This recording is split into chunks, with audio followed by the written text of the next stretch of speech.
Chapter 42.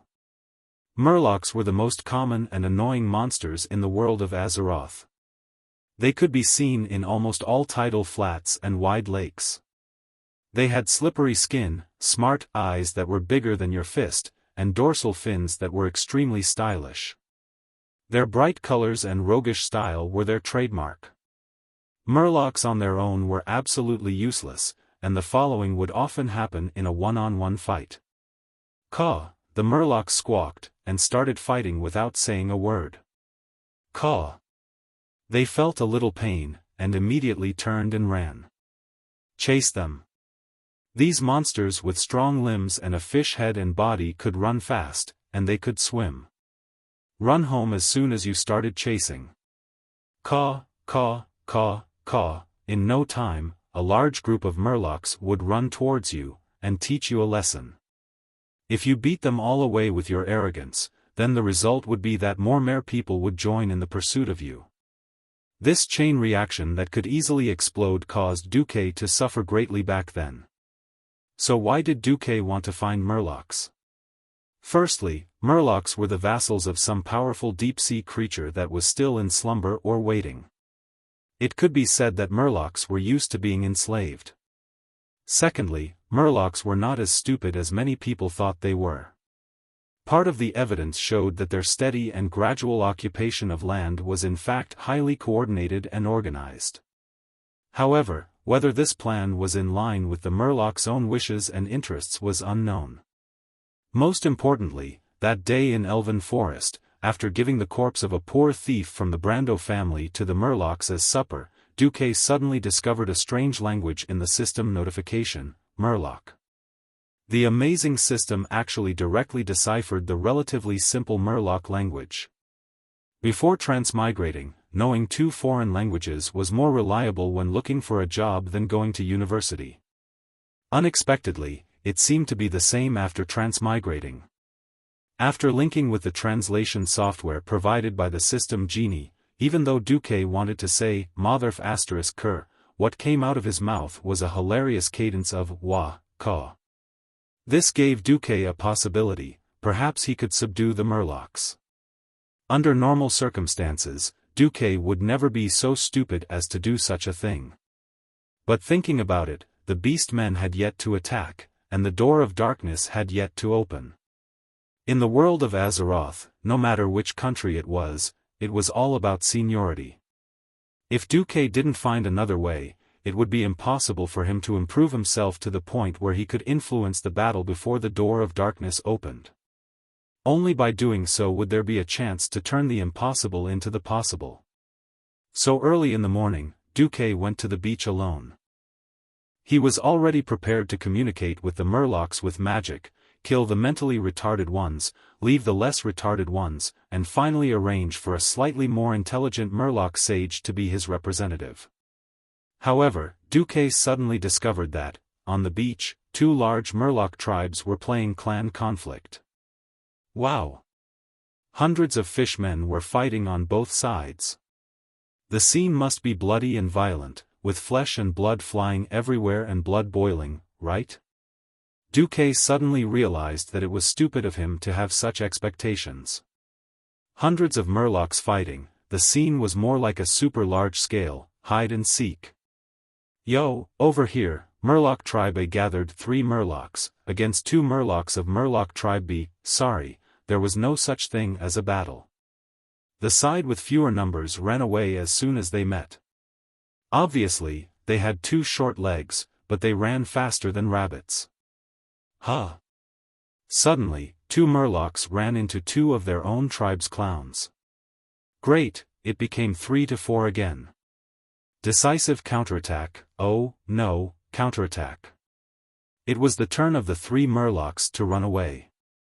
It was not easy to gather 2 Murlocs of similar strength. One Murloc's first-generation Murloc fiercely threw a stone, causing the other Murloc's second-generation to have his eyes swollen. The other side suddenly lost all their courage and scattered. Listening to the strange gawk sound in the Murloc language, it roughly translated as, "It's not that the National Army didn't work hard. But the Japanese Army has Gundam." Gundam your sister. You call that piece of rock a high-speed kinetic weapon. You should apologize to all the Gundams in the world right now. Hearing the **T translation of the System Elf, Duque even wanted to strangle the System Elf to death. But it was also good. Seeing this **T battle of the Murlocs, Duque also gave up the plan to organize the Murlocs into an army. Knowing that the other side was all a staff. You still specially went over to sell swords? Duque was not that stupid. With a long sigh, Duque made his move. In the original plan, Duque felt that he had to kill at least 100 Murlocs to make these clowns calm down a little. Who knew that as soon as Duque made his move, all the Murlocs fell into a dead silence. The next moment, the sound of gawk was endless. On the beach, a large number of Murlocs bowed their heads and bowed. The only reason was, Duque's Hand of Magic. Hand of Magic was a mage condensing the simplest arcane energy into the shape of a human palm, to do some simple work for the mage. For example, picking up a certain key from the place that was hanging high outside the iron cage. Duque's Hand of Magic was slightly different. After the System Elf automatically extracted the operation of the motion capture system from Duque's head, Duque estimated that his Hand of Magic should be at least a level 2 spell. Because not only the quantity, but also the quality was not something that a regular mage could achieve. 8 palms of light floated in the void behind Duque. And 4 hands of magic easily tore apart the Murloc that charged the fastest and intended to attack Duque. Gawu, great emissary of the ocean, I, an old blind man, submit to you on behalf of all the tribes on the west coast. Oh, great god of the ocean, I, Yu Mao, submit to you on behalf of all the tribes on the west coast. Hundreds of fishmen knelt down and worshipped Duke like he was a god. This scene was really comical. It was done so easily. It was so easy that Duque found it hard to believe. Perhaps, it proved that there was no free lunch in this world. Suddenly, there was a violent splashing sound on the seashore. Duque's pupils suddenly constricted. It was some creatures that shouldn't be here, Naga. Unlike other monsters in the world of Azeroth, Naga were actually quite noble. About 10,000 years ago, the leader of the Burning Legion, Sargeras, tempted Queen Azhara of the High Elven Kingdom and a group of High Elven nobles, asking them to prepare to open a portal for the Burning Legion to invade the world of Azeroth. This ancient war ended with the defeat of the Demon King, Sargeras. And when Queen Azhara and her cronies fell into the sea, in order to survive, they accepted the call of the ancient gods and all transformed into Naga, half-human, half-snake creatures that could survive at the bottom of the sea. Therefore, Nagas were actually creatures with extremely high intelligence. And because the female Naga inherited the beauty of the High Elves, their upper bodies were quite beautiful, but their lower bodies were just snake bodies. At this moment, 2 groups of Naga were obviously fighting. As soon as the female Naga at the front saw the Murlocs, she shouted in the Murloc language, "I command you in the name of Avis to help me block those stupid male Nagas behind me." Chapter 43. What the hell was Avis? Duque didn't know. But he could guess that since the Nagas all originated from the High Elf Queen Azhara and her immediate nobles, this should be the name of a more noble clan among the Nagas. Needless to say, as soon as this name came out, those stupid Murlocs all shivered as if they had pissed themselves. They all looked suspiciously at Duque, the emissary of the sea. Humph. Duque snorted coldly. He didn't know why the Murlocs were worshipping him, but most of it had to do with the hand of magic he had created. Wasn't it just a competition of hands? Come on. Who's afraid of who? Duque raised his hand, and the System Elf linkage was immediately activated.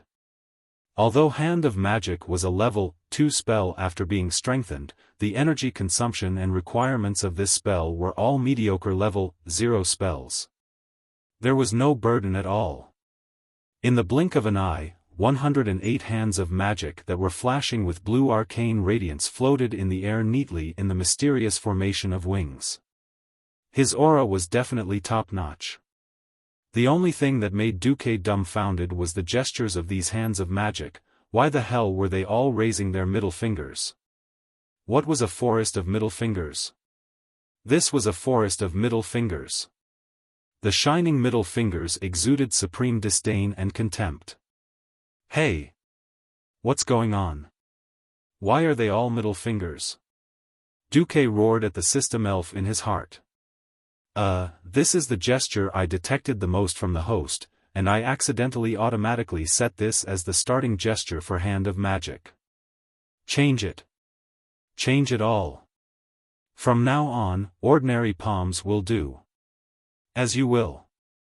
Fortunately, the international gestures didn't seem to work here.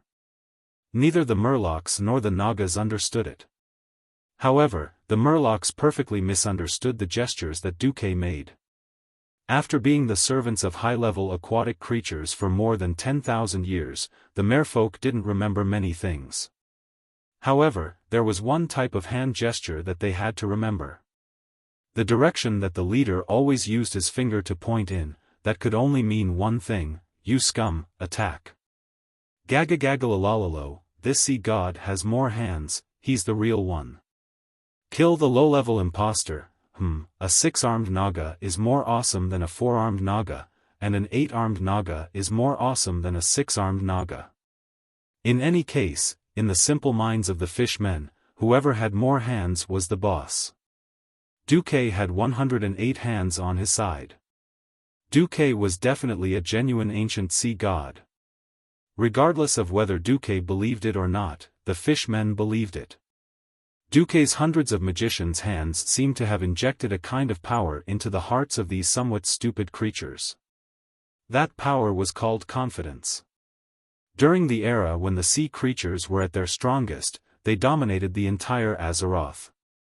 The sea creatures with multiple arms were like flags on the battlefield. Wherever they were, they represented the will of the sea, absolutely invincible. Contrary to the hide-and-seek battle, just now, the Murlocs were 100 times more courageous.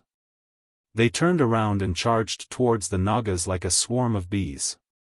The Murlocs were not a pure melee race.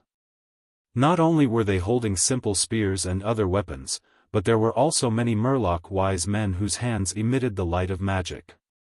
The unscientific fact that the Murlocs could use frost arrow magic was also perfectly reflected in the world of Azeroth. Compared to the Murlocs, the Nagas were definitely strong, but they were not strong enough to ignore the number of Murlocs. The leading female Naga's face turned pale. Completely unable to ignore these crazy Murlocs, the female Naga named Avis finally squeezed out a word from her mouth: go. With the ocean behind them, they did not dare to turn back. They could only risk rushing to the mouth of a small river on the left of Duque, attempting to enter the inner part of the western wilderness to take refuge. A smile appeared on the corner of Duque's mouth. He did not stop this group of Nagas. Instead, the finger of the magician's hand did not change, pointing to the group of Nagas behind them. The Murlocs fought with the Nagas behind them. Even if they did not collapse, they would still be food for the Murlocs. Many male Nagas wielding huge tridents danced the weapons in their hands like wind and fire wheels. Every strike could split at least one Murloc in half. But the Murloc's fearlessness shocked them. Once upon a time, as long as one of the Murlocs was lightly stabbed, the rest would die and run away screaming. But now? Although fear and panic could still be seen in their eyes, it could clearly be felt that they were dominated by a darker fear and a stronger will. All of this obviously originated from the human on the beach with many palms of light floating around him. How dare you? A mere human dares to command our Naga servants to attack us? The largest Naga leader was furious. Completely ignoring the frost arrow of the Murloc wise man, he suddenly waved his trident and swept it 3 times in a row, dyeing the surrounding sea red with the blood and internal organs of the Murlocs. He fiercely swung his long, snake-like tail, breaking open a clear white wave mark from far to near on the rippling blue sea surface. In just 20 seconds, he killed through the entire line of murlocs, killed his way to the shore, and rushed to within 10 steps in front of Duque. Insignificant human. Pay the price for blaspheming the god of the sea, the price is your life. Duque was actually very weak at sea battles. If it was swimming, he was a piece of trash who could swim 50 meters in the pool by himself, and any further would be like playing with weights. Why did he sink into the water? But the Nagas on the shore. Ha! The male Naga who was so mighty just now, with a "there are tens of thousands more like me" look, suddenly panicked. He felt the water around him evaporating at a high speed. Dasong's scorching furnace, activated. Almost in an instant, the originally hot and humid beach under his feet turned into a dry and blazing desert of death. The scorching hot sand stimulated his snake abdomen, which did not have much protection. The sudden increase in temperature made him panic. The water droplets hanging on his scales disappeared with a sizzling sound, leaving a large burn mark on his scales. It was as if there were tens of thousands of invisible little hands, forcibly digging out every water molecule in the gap between his scales and even on his skin. He could clearly see his bulging body rapidly shriveling up. The water that he relied on the most for survival was being forcibly taken away, and his whole body seemed to be in a burning hell of despair. He panicked. No, what kind of sorcery is this? He screamed while trying to throw the trident and stab Duque to death with one move. It was useless. Dozens of blue light hands appeared in the void, pulling him before he could throw the trident. A strong force came from the palms, as if there were dozens of adult strong men holding him down. He was shocked to find that he could not move. Chapter 44. Under the awe-inspiring gaze of hundreds of murlocs and Nagas, Duque slowly walked up to the Naga leader, raised his right hand gently, and spoke in the clearest murloc language. As the price for offending me, I will now punish you with the 100 hands of dismemberment. In the next second, nearly 100 hands of magic swarmed forward. The fingernails of these hands of magic, which were shaped like human palms, suddenly sharpened and lengthened, becoming similar to the claws of demons. Every finger was a fatal iron hook. The dark gray scales of the Naga leader were dug off piece by piece and discarded on the beach. His thick and tight skin that ordinary human daggers couldn't pierce was torn off, revealing scarlet muscles and tendons. This wasn't the end. The torture continued. Every piece of muscle, every tendon, had been ripped out alive. Hearing the Naga leader's never-ending screams, both the murlocs and the Nagas stopped fighting. They watched the massacre in horror and bewilderment. Even Duque himself didn't notice that his expression was so cold at this moment, as if what he was dissecting alive was not a huge humanoid creature that was twice his height, but a live fish. The Naga was very tenacious, and as the male leader, his physique was the strongest in the clan. So, he suffered extra pain. He wailed for a full 5 minutes before he died completely. During this time, the Nagas behind him had already retreated to the depths of the sea without a sound. Only hundreds of murlocs were still crawling near Duque in awe. When Duque came back to his senses, he was shocked to find that the most majestic Naga had been killed by him. I did this? Duque was also surprised. Host, to be precise, you did it when you entered the cold mode just now, the system elf reminded Duque.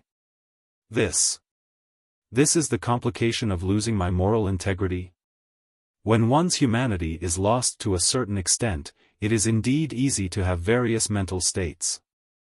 But in the mode just now, your casting speed increased by 45%, and your spell strength increased by 32%.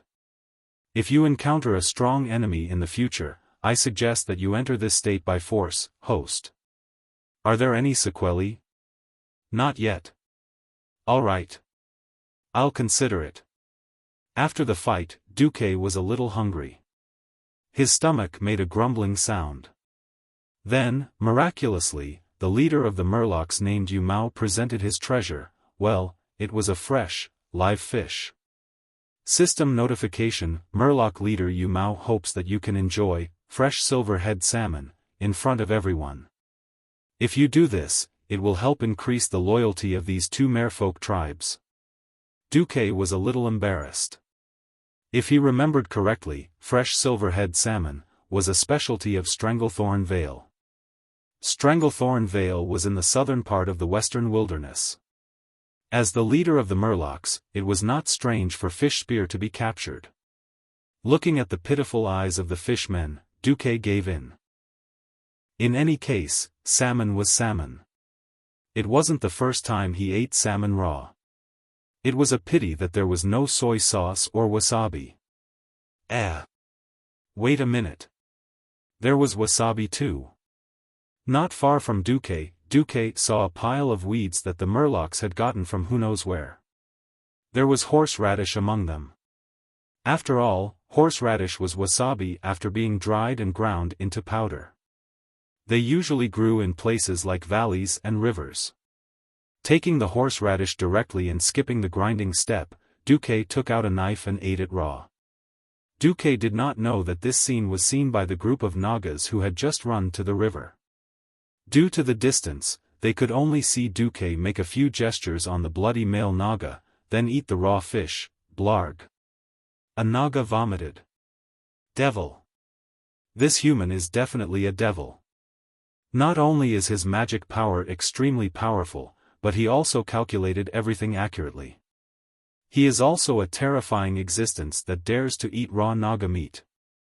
The leader, Avis, was trembling all over. Ooh, ooh, ooh.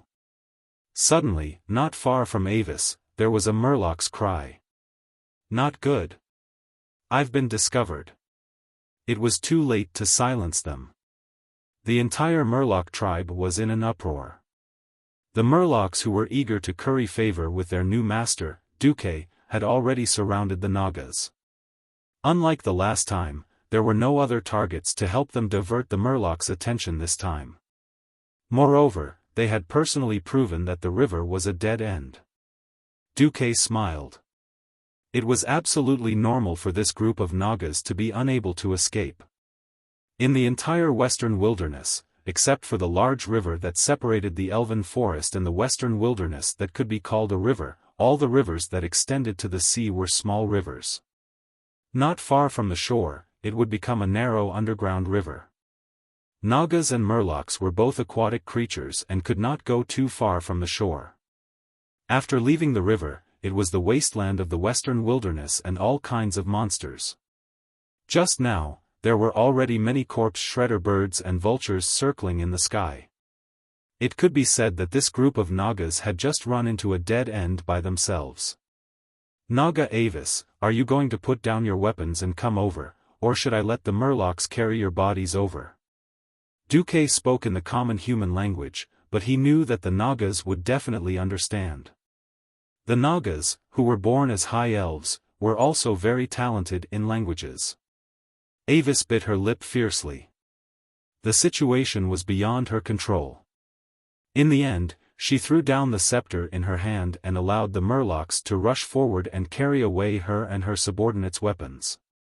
Most of the wounded Nagas stayed a few dozen steps away. Only Avis was brought to Duque, who was sitting on a boulder on the beach. Not daring to look up at Duque who was on the boulder, Avis glanced at the male Naga who was torn apart alive and not far away. He retracted his gaze as if he was startled. He crossed his four smooth arms and bowed. Respected human powerhouse, Vara Ferlin, Avis pays her respects to you. Oh? Ferlin? Why would the Ferlin Nagas of the secret Blood Island come to the western wilderness? Duque had only asked casually, but it set off a storm in Vara's heart. The secret Blood Island was such a secret place that even many human historians did not know about. How did this human mage know about it? All of a sudden, Vara had the terrifying illusion that all her secrets had been seen through by Duque. We are exiles. Exiles. Exiles were the pitiful creatures who had been abandoned by their tribes and could only fend for themselves. Those who did well were like the high elves of Kuel Salis, establishing a new territory and making a name for themselves. Those who did poorly were like Vara in front of him, being hunted down everywhere. "May I know your name, sir, and how will you deal with us?" "Me?" Initially, Duque wanted to say it directly, but on second thought, he was a human, and a little mage with no reputation at all. It did not seem right for him to take in a large number of alien underlings at this time, so he randomly made up a name. "I am the hundred-handed death god Wuxia. You can call me Lord Hua." Chapter 45. Hundred-Handed Reaper. An extremely unfamiliar title. Vara really did not know which big shot in the human kingdom had this title. However, seeing the hundreds of hands of magic that were still floating around Duque, Vara felt that this title was extremely appropriate. Since Duque had announced his name, Vara inexplicably felt a little more at ease. It seemed that this big shot did not intend to kill them. Vara tactfully bowed deeply again. "Be glad, Vara, that there is a place for you in my plan. Give me your absolute loyalty and that of your subordinates. As a reward for your loyalty, you will receive a vast place to settle down. The entire coastal waters of the western wilderness will become the territory of your clan, and all the Murlocs here will listen to you. As for humans, with me here, humans are not a problem." Duque's words were arrogant and extremely arrogant, but Vara did not think that Duque's words were exaggerated in any way. The Murlocs were afraid of the Nagas. For the past 10,000 years, they were willing to be driven by the Nagas, and they only recognized whoever had more arms as the boss. She knew that Duque's hands were all magical creations, but such lifelike and flexible palms were definitely not something that an ordinary mage could do. Feeling the amazing magic aftermath where Duque killed the male Naga leader Nuruk, Vara was secretly shocked. She knew very well that Duque was not an opponent that she could contend with. So, she decided to give her loyalty, even if it was temporary. "I, Vara Wrath Scale Elvis, on behalf of the Wrath Scale subclan, would be happy to serve you, master." Vara waved her hand and said a few words to the 30 or so clansmen in the Naga language. Suddenly, all the Nagas knelt to Duque. "Get up." As Duque spoke proudly, hands of magic, twice as many as the Nagas, held their elbows and helped them up. For a moment, all the Nagas' expressions changed. After all, they did not see how powerful Duque was. Only the many Murlocs were willing to be driven by Duque, and the corpse of Nuruk, who was chasing them, could serve as proof. But at this moment, the invincible power of Hand of Magic made them shudder. A pair of hands made of magic energy actually had such power. This power could be used to lift them up or strangle them to death. The Naga's reverence for Duque deepened. Duque felt that something was missing after confirming the status of ruler and subject. He suddenly remembered the soul imprint that Mediv had left on his chest. "System Elf, can I create a soul imprint similar to Mediv's? According to my calculations, you don't have enough magic power to leave an imprint on the other party's soul in a state of resistance. On the other hand, if the opponent doesn't resist, the mage's mark is just like a level 0 spell. Can you add some material?" The system elf instantly understood Duque's thoughts. "Sure." At this time, Duque's right index finger shone with a cold white radiance. That was the radiance of a spell of ice energy. "Vara, open your heart, I have something to bestow upon you." Now that it was Duque who had the final say, Vara certainly did not dare to resist. She swayed her long snake tail and came in front of Duque. Although Duque's movements seemed to be full of flaws to Vara, he did not even have the most basic mage shield. She clearly felt that she could kill this human who was about to enslave her in one hit, but Vara did not dare. The hands of magic floating around Duque were so elusive that she really did not know how powerful these hands of magic were. She stepped forward respectfully, closed her eyes, and let Duque's fingers touch the center of her eyebrows. As the white radiance passed through her eyelids, it became brighter and brighter, almost to the point where Vara could not bear it. A chill penetrated from the center of her eyebrows into Vara's soul. Ugh! The feeling of coldness was so strong that it almost melted Vara's brain. Vara immediately realized that this was not an ordinary mage's mark. Not only did it invade her soul, but it also stuck to all of her magic circuits. It's over. This time, she really had to be loyal to this little human to the death. At this moment, Vara finally extinguished the last of her little rebellious thoughts. As if in response to Vara's newfound loyalty, Vara suddenly felt a sense of enlightenment. She could clearly feel that her ice spells had been significantly improved. It was not the kind of forced increase in power that would have side effects, but a simplified model of the more perfect use of ice spells, imprinted in her soul. In the future, as the years passed and her strength grew, the power of her ice spells would also increase proportionally. This great power, looking at Duque's young face, Vara could not believe that this was Duque's doing. Duque actually imprinted the metamagic expertise that only he could comprehend on his own to her. Vara looked back at the surface of the water and saw the bright emblem on his forehead. It was a black emblem with the skull of the Grim Reaper in the middle. Beside the skull were countless mages' hands that were faintly visible. It really was the emblem of the hundred-handed god of death. Vara no longer had any other thoughts and bowed deeply. "Master, what instructions do you have next? Which clan's Naga were chasing you just now?" "That's the Grey Scale clan from Stranglethorn Vale in the south of the western wilderness, but Master killed their chief warrior. I'm afraid they won't dare to come until we find strong reinforcements. And it will take at least 2 months for Stranglethorn Vale to come here and back, so we shouldn't have to worry about the Grey Scale clan in the short term." "All right then." Raven pointed to the huge one-eyed Murloc. "In the past month, in addition to settling your clan, you brought Old Blind to bring all the Murlocs on the coast of the western wilderness under your command. When the time comes, I will personally show my power to all the leaders of the Murlocs." "What else?" "I want pearls. Big and small pearls, the more beautiful the better.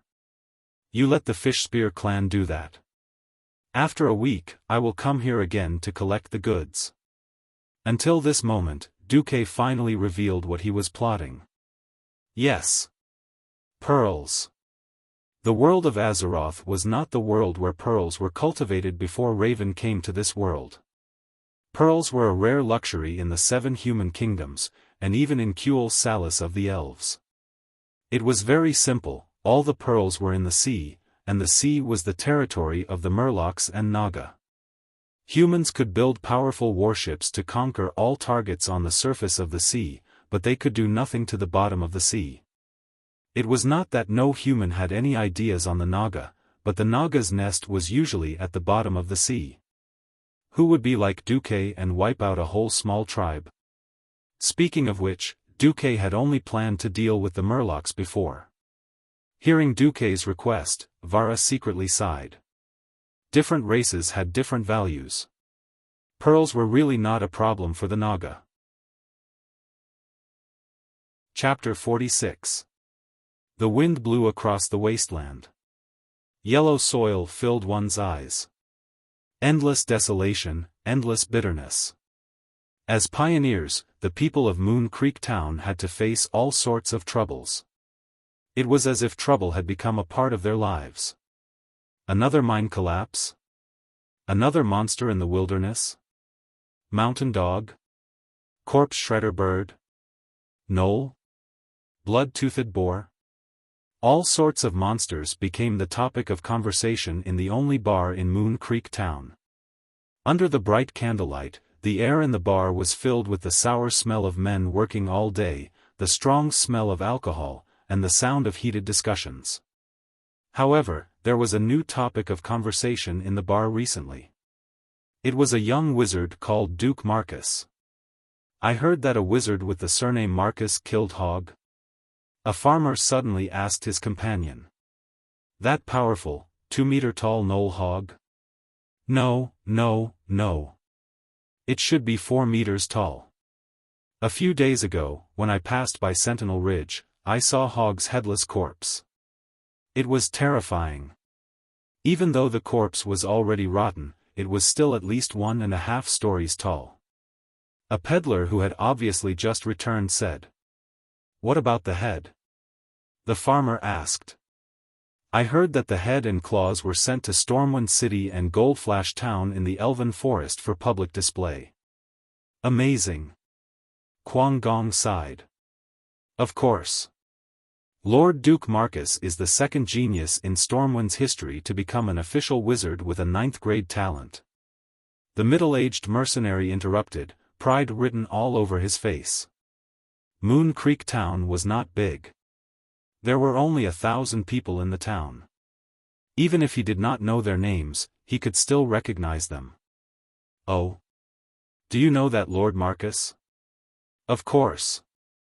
I'm his subordinate. The mercenary said without hiding anything. Come on. The followers of the wizard are all very strong, even stronger than our town's #1 knight, Rillick. Quang Gong ridiculed the mercenary. But in the next moment, Quang Gong was speechless. It should be said that everyone in the bar was speechless. Yo, Makarov, you're here. An ordinary greeting with a dazzling entrance. His blue and white mage robe and dazzling mage emblem proved his identity, but the 5 sharp icicles hovering above his shoulders deepened everyone's impression of him. It was illogical for the icicles to float in the air, but if it was on the body of a powerful mage, then it would become reasonable no matter how illogical it was. Sir Marcus, you are, oh, this is just a part of my self-cultivation, Duque replied casually. Makarov did not pursue the matter any further. He did not understand the world of the mages even if he listened. However, this did not stop him and the people around him from feeling that even though they did not understand it, they still felt that it was amazing. Makarov stared blankly at the bag in Duque's hand. Let's talk upstairs. Makarov had already arrived, along with a few of his men. Makarov led Duque to his room, and a few of his men guarded the door. Below, the rest of the people in Moon Creek Town were in an uproar. Wow, that's Duke Marcus. So young. What a promising young man. Why did he come to Moon Creek Town? There's nothing good in the western wilderness that could attract such a big shot like him, right? Could it be that he found a new mineral or specialty? How is that possible? What else is there in the western wilderness apart from various crops and a few ordinary iron and copper mines? None of them expected that Duque had really developed a new specialty for the western wilderness. Inside the room, Makarov and the other mercenaries were dazzled by the treasures on the table. Pearls, pearls of all sizes. From the smallest pearls that did not have much luster, to the small lustrous pearls, to the more precious, black pearls, and finally to the most dazzling, golden pearls, which were the size of an infant's fist. So many pearls almost made Makarov's heart stop beating. Of course, apart from the pearls, there were also all kinds of beautiful corals, transparent yellow tortoise shells, but the most dazzling were the pearls. This is the specialty of the western wilderness that I developed. I intend to establish a shipping route and name it the Pearl Route. Hiss, the mercenaries simultaneously gasped. A shipping route. It was not something that could be done in one go. A shipping route meant that Duque's pearls would have a stable source of income. Makarov, who was the most knowledgeable among them, could not help but feel suspicious. Please forgive my presumptuousness, but the entire coast of the western wilderness is filled with murlocs that can never be completely killed. Sir, how did you? Oh. Well, it was a coincidence that I controlled a murloc tribe. The murlocs were the ones who collected the pearls for me. Ah. Makarov could not help but cry out in shock. Legend had it that mages would rear strange familiars as their servants, but the murlocs. Moreover, the murlocs were crude, cruel, and had low intelligence. This was inconceivable. However, from the moment they met, Makarov realized that the youth in front of him was a person who could turn the impossible into the possible.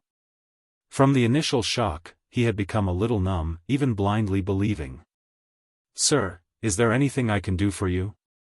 I've already paid for a batch of ships from Old Jackson at the Stormwind shipyard. They should be ready by now. Bring me as many as we have. The sailors can be found at the head of the horses. The first batch of boatmen will be paid double, to be paid in full before the ship sets sail. Also, be sure to plant my flag on the bow of every ship." Looking at the few flags that Duque took out, Makarov was a little suspicious, but he did not ask. Instead, he asked, "What about you, sir? I can't leave for now. As for the money, you can sell the pearls here first." "No, no, no. Sir, you still have a lot of money left from killing Hog, it's enough to hire sailors. I don't know the price of pearls, so it's better for you to handle it yourself." Duque rubbed his eyebrows. Indeed, there were too few people who could work for him. This was an era where illiterate people walked everywhere. It was easy to find a muscular man, but difficult to find someone with brains. Most civilians would not deal with merchants unless they had no other choice. However, Duque could not leave. As long as the threat from the Naga tribe was not resolved, there would be no peace here. "Then let's do it. But bring some back as proof that I opened up the Pearl route. Also, help me find Mage Norton from the Royal Magic Academy, and ask him to help me apply for the exclusive rights of this route." "Exclusive rights? That seems. You think the nobles will interfere?" "Sir is wise." Makarov was a yes man. "Don't worry, let them come." Duque's black eyes flashed with a cruel light. Chapter 47. After Duque became famous for killing Hog, Duque once again became famous in Stormwind City for another matter, the Pearl Sea route. The influence and coverage of these two matters were completely different. No matter how powerful Hog was, he was still a monster in the Elven Forest. To the upper echelons of Stormwind, Hog was just a small local problem. The appearance of the Pearl Sea route not only shocked the entire circle of nobles in Stormwind City, but even King Lang was alarmed. In the heart of the Stormwind Kingdom, in the Stormwind stronghold of the Stormwind City, the magnificent white marble floor reflected the morning sun. In the octagonal reception hall of the royal family, the guards of the royal family stood upright with sharp halberds in their hands. Their helmets were bright, and their eyes were sharp. Their expressions were firm, and their vigilant gazes proved that they could deal with any danger. They were the elites that Anduin Lothar had trained and trained. Ever since the royal knights were handed over to Lothar, Lothar's performance had never disappointed King Lang. It had been 20 years since he ascended to the throne at the age of 20. With a head of black and brown curly hair, a chiseled, manly face, and a pair of friendly yet dignified eyes, Lang looked extremely heroic in his prime. Sitting on a gold-rimmed throne on a white base, with a gold-rimmed blue lion flag printed with the emblem of the Storm Kingdom behind him, Ryan was reading a report. The Pearl Sea route in the Western Wilderness? Earth Mage Duke Marcus wants to obtain exclusive rights to this route that he opened up. Valid for 10 years. Anduin, I seem to have heard of this name somewhere. King Lang tilted his head and looked at his good friend, who was also his most loyal and reliable subject. Lothar had a handsome face, and his eyes were always exuding determination. Every curve of his face was so perfect, and it was a perfect representation of the word masculine. His long black curly hair would look messy on anyone else, but on Lothar, it was a special kind of masculine charm. They were both handsome men, but the biggest difference between Anduin and Lang was probably their skin color. Anduin, who trained outdoors all year round, had a darker complexion and was healthier. On the other hand, Lang's complexion was pale due to the lack of sunlight. As a childhood friend of King Lang, Lothar was also in the prime of a man's life. Full of energy and experience, he was at the age to do great things. Anduin Lothar took the report and quickly scanned through it. He nodded and said, "It is indeed him. I have just submitted a report to your majesty."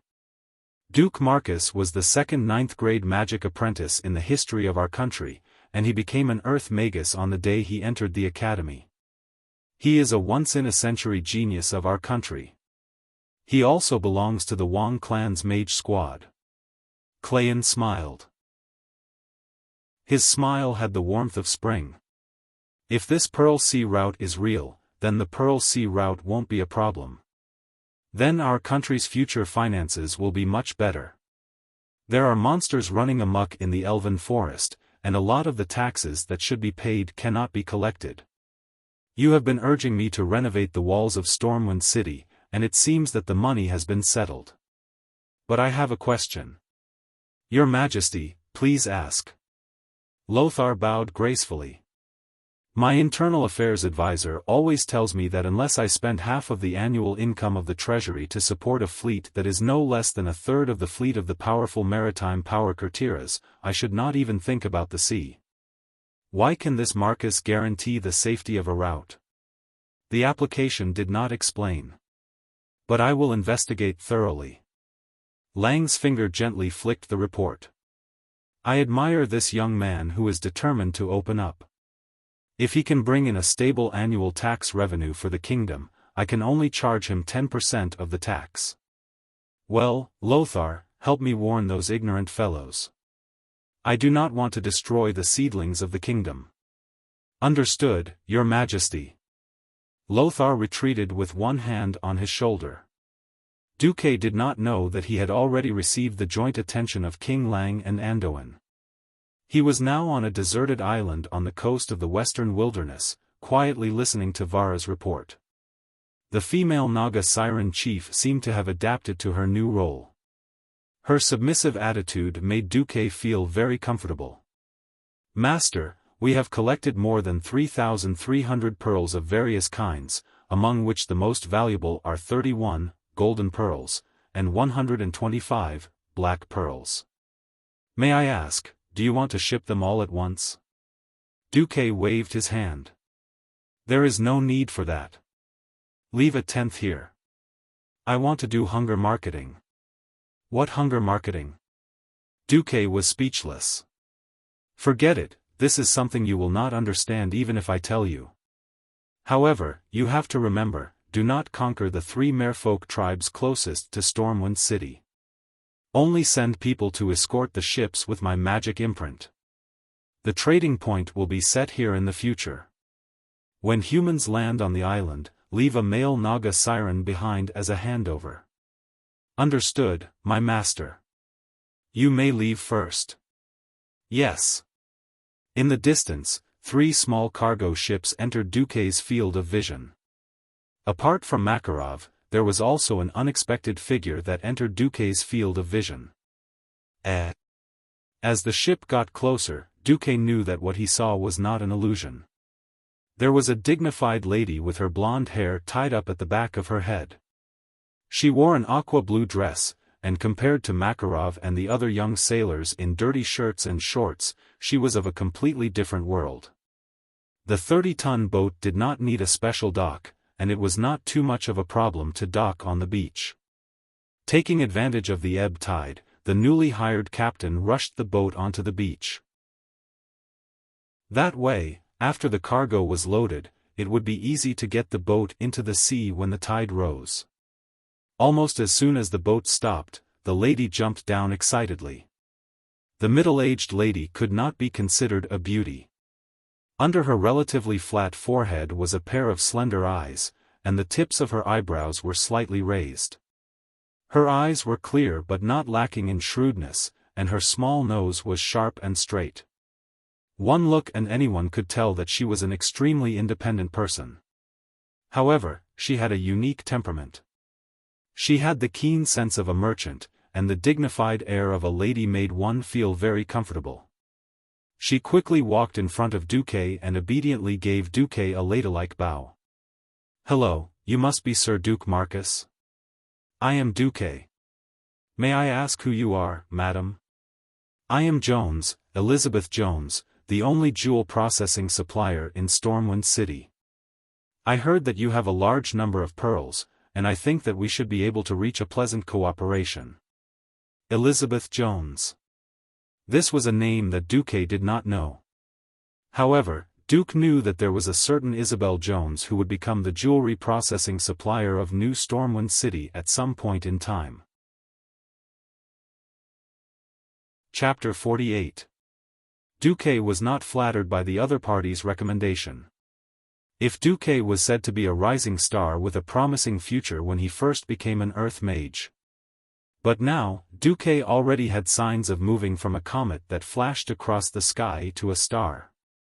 Not having enough money to support Duque's studies in magic was the biggest shackle that restricted Duque's growth. But what if this shackle was removed? Duque could become an immeasurable new force in Stormwind City. His noble identity as a mage allowed him to transcend the aristocratic forces, and his identity as a mage meant that he could not spend too much time on business activities. Therefore, Elizabeth Jones's visit had a deeper meaning other than to discuss cooperation. Otherwise, she wouldn't have come to this barren little island in person. Hello, Jones. Duke was gentle and polite. He didn't show too much enthusiasm, but he didn't keep people at arm's length. Elizabeth Jones was an elegant lady in her 30s.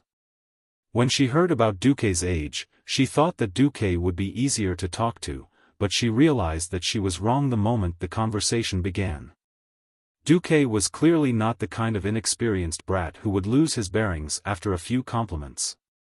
Therefore, Elizabeth decided to treat Duque as an equal and a business partner.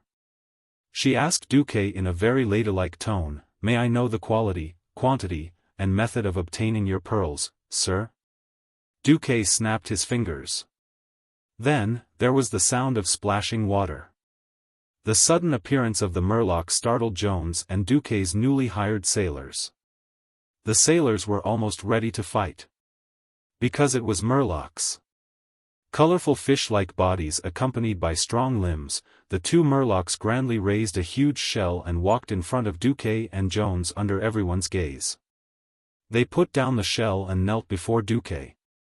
Duke's mouth emitted a strange, "oh la ha ha ha" sound, and then the two fishmen happily ran back into the sea with strange steps.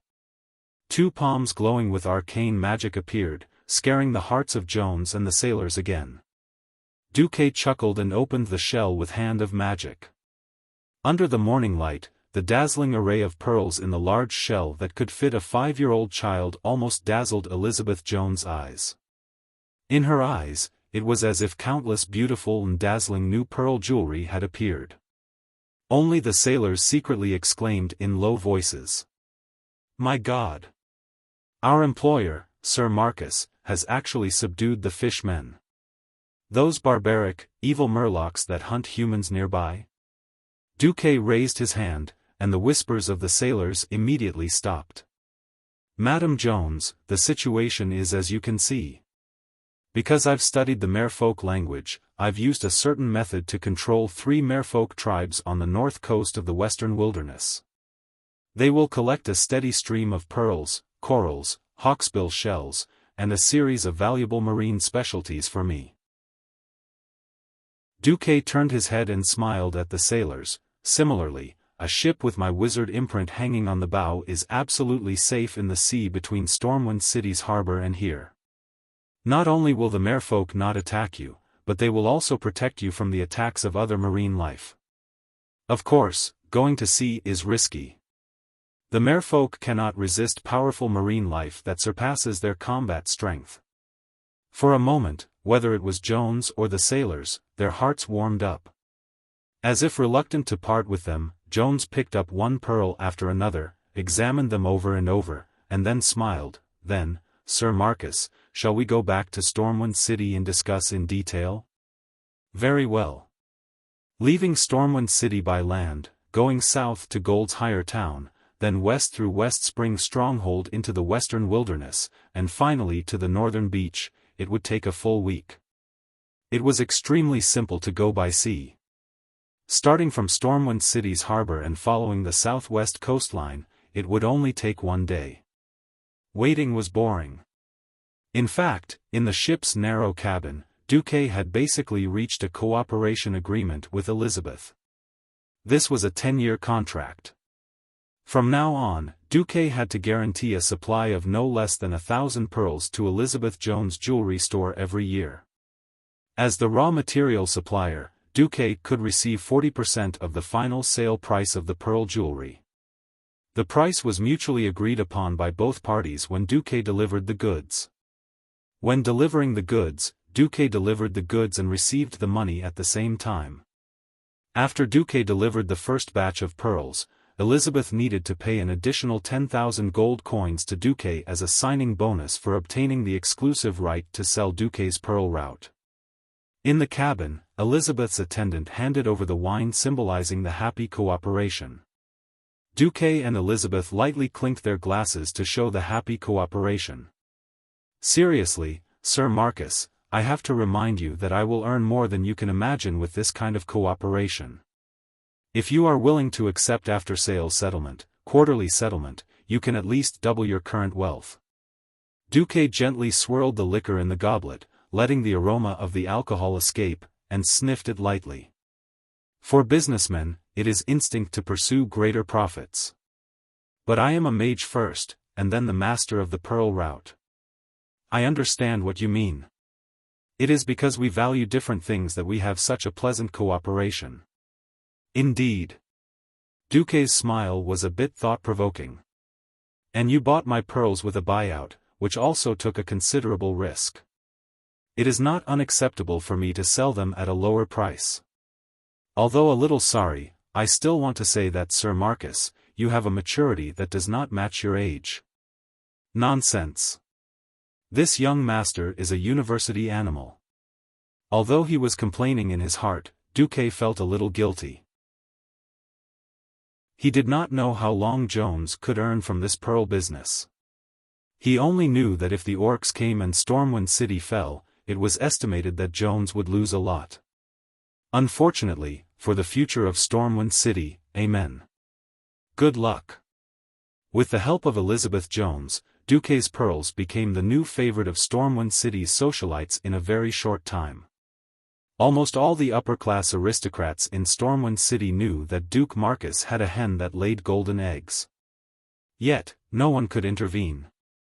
It was not that no aristocrats had the idea of the pearl route. The fishing boats they secretly sent were attacked by the merfolk without exception, suffering heavy casualties. And Duque said that the merfolk were not under his control and had nothing to do with him. In this way, Duque set foot on the steps of the library of the Stormwind City Royal Magic Academy with a huge wealth that made others envious. Facing the librarian, who told him that copying every spell here cost money, Duque only said one sentence, "Please pack it up. I want all the spells of the Earth Mage rank." Chapter 49. He had seen a tycoon before. He had never seen such a tycoon. Not only was he rich, but he was also a little stupid. The manager was an old man who looked like he was about to die. Although his face was full of wrinkles and he looked like a Shar-Pei, Duque could clearly feel the abundant arcane energy in the old man's body. The system elf had determined that the old man's power level was also Crimson Skeleton.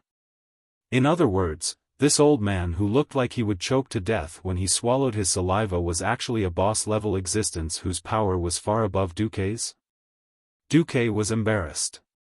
Should he say that Stormwind City was the second most powerful human magic holy land after the Dalajan? Young man, I know you are talented, but no matter how talented you are, you can't master the entire ocean of magic. The magic here can be divided into 9 major schools: defense, conjuring, divination, enchantment, and evocation. Take the evocation school that you are most familiar with. Evocation is the shaping of energy. It is also divided into fire, ice, arcane, and other minor schools. I know that. You know that there are so many schools, but you still want to learn all of them? Do you know that even if you can learn all the level 2 spells that an earth mage can learn, learning so many spells will at least make your beard grow an inch longer? It's not that exaggerated. Duque looked like he didn't care about level 2 spells at all. He kept saying that magic was actually easy to learn, and even bragged that he was a 9th grade talent genius. In fact, it was to hide the fact that he had the system to learn magic in an instant. As he spoke, to prove that he was not lying, Duque even drew a level 2 spell, Ice Armor, and demonstrated it to the old man. Instantly connecting to the ice elemental realm, a large amount of cold air gathered from the void and condensed on Duque's body. Cold white light gushed out of his arms and quickly covered Duque's arms at a speed visible to the naked eye. Not only his arms, but his legs and body also flashed with a cold white light. The white light flowed and covered Duque's body and limbs. It was almost impossible for an ordinary mage to learn a spell formula the moment they came into contact with it. Even if a Breaking Dawn mage were to come into contact with a rank 2 spell that they had never seen before and learn it on the spot, not everyone could do it. It would already be impressive if the other ice armors had the appearance of armor that could protect the mage's vitals. What about Duque? A mere ice armor spell was actually made into something fancy by him. The Monarch Plate Armor Set, it was the Storm City Guard full-body armor set, impressively appeared in front of the old man. Layers of orderly pauldrons, bright breastplates, solid waist armor. It was already very good to be able to create these with the ice armor spell. Do you know what Duque created? He had even created a chain armor that was made of small iron rings that interlocked with each other to protect his upper arms. As for the majestic and mighty lion head carvings on his belt and gauntlets, he naturally didn't pull them down. Apart from the lack of color and the fact that it was made of ice, it was the standard equipment of Storm City's soldiers. With one look, the old man no longer had any doubts about Duque's talent and abilities. He was only filled with shock and resentment. Was magic that easy to cultivate? If it was that easy, the Stormwind City Royal Magic Academy wouldn't need to send out a large number of people every year to select apprentices from all over the country. Tens of thousands of youths participated in the test every year, but only a few dozen people were able to be tested for magic aptitude. Most of these people didn't have enough aptitude. Even if they couldn't be nurtured into official mages, it would be good to find some apprentices to help them. That was why they were reluctantly recruited into the Magic Academy. With time, they could become official Earth mages before the age of 40, and then join the mage team as a fighting force. Hence, in the Magic Academy, apprentices in their 40s and 50s were not rare. Thus, Duque's age was considered very young even among apprentices, let alone official mages. When Duque gave up on becoming Mediva's disciple, the old man was still resentful. A good seedling had been destroyed just like that. But how long had it been? A month. In just a month, Duque's strength had risen from a level 1 Earth mage to a level 5 mage. If it were any other mage, such rapid progress would have caused problems with their magic circuits being disrupted, or damaged due to overexertion. But what about Duque? He could clearly feel the elemental power flowing slowly and orderly in Duque's body. The extremely gentle elements hid an unimaginable violence. As long as Duque wanted to, these elements could turn into the fiercest flames or frost at any time and attack Duque's enemies. It had only been a month. Was a month a lot of time? Even if Duque had been accepted as a core disciple by Mediv from the start, he wouldn't have been able to make such terrifying and solid progress in a month. Even the guardian Mediv, who was known as the most talented, had only improved at such a rate. When Mediv was young, he had been carefully guided by the strongest mage in Azeroth at the time, his mother, Aegwynn. And the old man himself had trained from a level 1 Earth Master to a level 5 mage, which took him a year and a half. And this was in Stormwind, the second most powerful mage nation in the human world, second only to the Dalajan. For those roaming mages in small places who couldn't receive orthodox magic education, if they relied on their own research and training, it would be a matter worth celebrating if anyone could make such progress in 5 years. Faced with Duque, the old man was completely speechless. To make such rapid progress in a month and have such a solid foundation, this was not only a shock to him. More importantly, it was a blow to him. Comparisons were odious. Was a level 9 talent really so frightening and amazing? The old man's heart was hit hard. Taking another glance at Duke, who looked as though it was a matter of course and did not look happy at all, the old man thought to himself, even if this kid were to be placed among the high elves, he would still be a monster-level fellow. Duque didn't have time to care about the old man's thoughts. He was stunned by the spell list of the Royal Magic Academy. He really couldn't figure out if the original game had deliberately reduced the number of spells for mages to become a pure attack and crowd control mage class, or if Azeroth had so many spells to begin with. Spell type, Grease, Fog Concealment, Prophecy type, Identify, Enchantment type, Hypnosis. When the old man brought over a large pile of spell books, which was as tall as a small mountain, and showed a teasing expression, Duque really felt his scalp tingle. But since he had made such a big statement, he had to learn it. He had to pretend to be cool to the end even if he had to hold back his tears. Chapter 50. Duque had indeed learned such a large number of spells on the spot. Logically speaking, there was no need for him to take these spell manuals back. However, seeing the old librarians, if you don't respect magic, I'll make things difficult for you next time, look, Duque retreated in defeat. Moreover, Duque discovered something that was rather serious for him, and that was the limits of the system elf. As it turned out, the system elf was a thing of the scientific side. For magic that could be explained by science, the system elf was at the level of a god. For example, ice and fire magic, the system elf could not only help Duque learn spells in an instant, but it could also immediately derive a large number of metamagic abilities, increasing the power of magic in all aspects. Some categories that did not feel scientific, or were in a direction that Duque was unfamiliar with, such as the enchantment spell, Hypnosis, was deemed unable to identify by the system. As for the divination spell, which allowed the user to understand what the other party was saying, but could not read or write, language proficiency, the system's feedback was not in line with the principles of translation, unable to identify. The most special spell, necromancy, was directly told by the system that it could not be used due to the lack of unknown conditions. Duque could only carry a large pile of spell manuals back to the dormitory that the academy had arranged for him, and slowly study them by himself.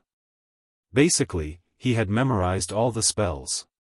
It was not that he could not use them, but it lacked the amazing feeling of mastering them on the first try. Duque knew that he was being too demanding. The old librarian had clearly told him that all kinds of magic casting techniques and metamagic abilities would be passed on to their disciples by mentors, and they would not be able to learn the essence of it outside. At most, they would learn some basic techniques in public lessons given by mentors to the entire academy. If he wanted to learn, that was fine, but it was an equivalent exchange. The problem was that Duque had previously rejected Medivh. Other than Old Man Norton, no mentor would be willing to exchange magic techniques with him. The most important thing was that Duque suddenly realized that the overall standard of magic in the academy was not high. Other than Medivh, there were only 2 Morning Star wizards in the entire academy, and there were no magic books above level 5 in the academy's library. If he wanted to learn more advanced magic, he would either go to the Dalajan, or go to Karazhan. Yes, Medivh's old nest, Karazhan, which was currently under the control of the Burning Legion's boss, Sargeras. As a guardian, as well as the son and successor of the previous guardian, Aegwin, Medivh had a private mage tower in Karazhan. The southern part of the Elven Forest was the Twilight Forest, and the southeastern part of the Twilight Forest was the Headwind Path. Karazhan was located in the Headwind Path. That place was equivalent to Medivh's fief, and outsiders were forbidden from entering. If Duque had been willing to be Mediva's disciple, he would have been able to enter. But at the same time, it was very likely that he would have been swallowed whole. This is the upper limit of the Storm Royal Magic Academy. How do I break through this limit? Just as Duque was feeling a little melancholy, there was a knock on the dormitory door. Who? Duque, it's me. Darnielle and Itana are here too. Come in. Duque, who was buried in the pile of books, stretched out his right hand. The arcane power in the magic circuit flowed gently, and he cast a small magic trick. Transmutation, switch. The lock of the door, which was 10 meters away, was opened by Duque. Click. The door opened. Darnielle and Itana were a little surprised that Duque, who was supposed to open the door, was sitting so far away. Darnielle stretched his thick neck, as if he wanted to see if there was anyone else behind the door, or if Duque had hired a servant. Darnielle, it's just a switch, Itana reminded him in a small voice. Darnielle smiled and scratched his head, then strode in. Because Darnielle's body was too big, taking up 2/3 of the aisle, Itana could only follow behind like a follower. Looking up from the pile of books, Duque found that Darnielle looked relieved. What's wrong? Nothing, I just realized that you have a human side, Duque. I thought you didn't need to learn anything and could directly advance to the level of Guardian Mediv. Pfft, it was Itana who laughed. Duque could only helplessly open his hands. Okay, you've come to me. Is it about Mentor Norton? Both of them nodded at the same time. My mentor just finished his research and informed us that you were back. He asked us to tell you that the notes were translated. Thank you. Duque smiled. He turned to look at their robes and smiled even more brilliantly. Darnielle had the symbol of 2 small books on his chest, and Itana had 3. This was the symbol of a junior apprentice and an intermediate apprentice in the Royal Magic Academy. The level of an apprentice only reflected their aptitude. Only the number of book symbols reflected the status of an apprentice. Of course, there were those who were stuck at the higher level for a long time. Facing Duque's gaze, Itana was embarrassed. We can't compare to you. No, no, no. Since we came out from the Northshire Abbey together, we should take care of each other. I'll go to Mentor Norton first. We'll have a good chat later. It wasn't just the straightforward Darnielle. Even Itana could not hide the joy on her face. It couldn't be helped. Duque had been in the limelight recently. First, he killed Hogg, and then opened up the Pearl Sea route all by himself. Even their mentors hinted to them to interact more with Duque. Just like that, they followed Duque to Wizard Norton's private laboratory in the north of the academy.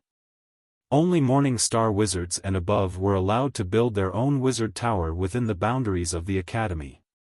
As a sky wizard, Old Man Norton only had a standalone house with its own courtyard as a laboratory.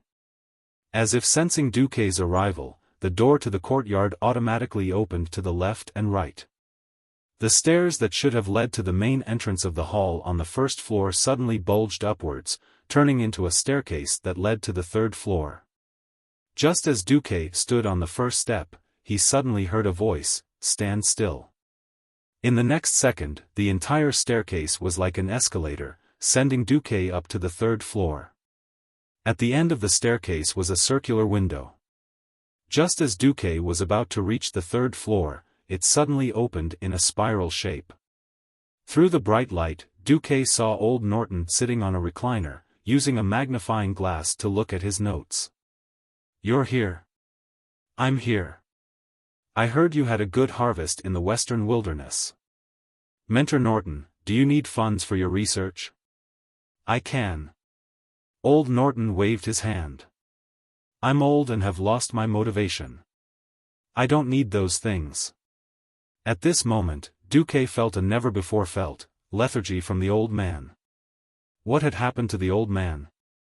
Old Wizard Norton raised his head and looked at Duque. He suddenly laughed. It's nothing. I just saw my limits and the possibilities you have. Even if I'm not qualified to be your mentor, I still hope that you can accept my inheritance. Chapter 51. Duque was stunned. The breath that he exhaled from his nose and mouth was full of surprise. The old man looked at Duque, his seemingly old and muddy eyes gleaming with wisdom. The furnishings in the room were very simple. Soft beige walls, 2 comfortable armchairs, and a low coffee table. That was everything. It was so simple that it was impossible to find anything else to distract his attention from the other party. After a short moment of surprise, Duque looked at the old mage who gave him a chance and a new start in the world of Azeroth. It was a very complicated look. There was the disappointment of giving up, but there was also the hope of placing his hopes on someone else. In the old man's face, Duque seemed to see the last wish of an old man who was obsessed with magic and struggled for his whole life but did not achieve much. Duque could not bear to reject the hope of this old man who was at the end of his life and finally nodded. If you agree, I'll call you teacher from now on. Old man Norton felt like he was struck by lightning. His whole body trembled as if his ears were not working well and he was hearing things. His eyes widened in disbelief. What? The arrogant kid who looked down on the world's most powerful mage, Medivh, actually called me teacher? Happiness came so suddenly that the old man could not believe it. Duque, that. I really wanted to be your teacher. But Medivh. That. Actually.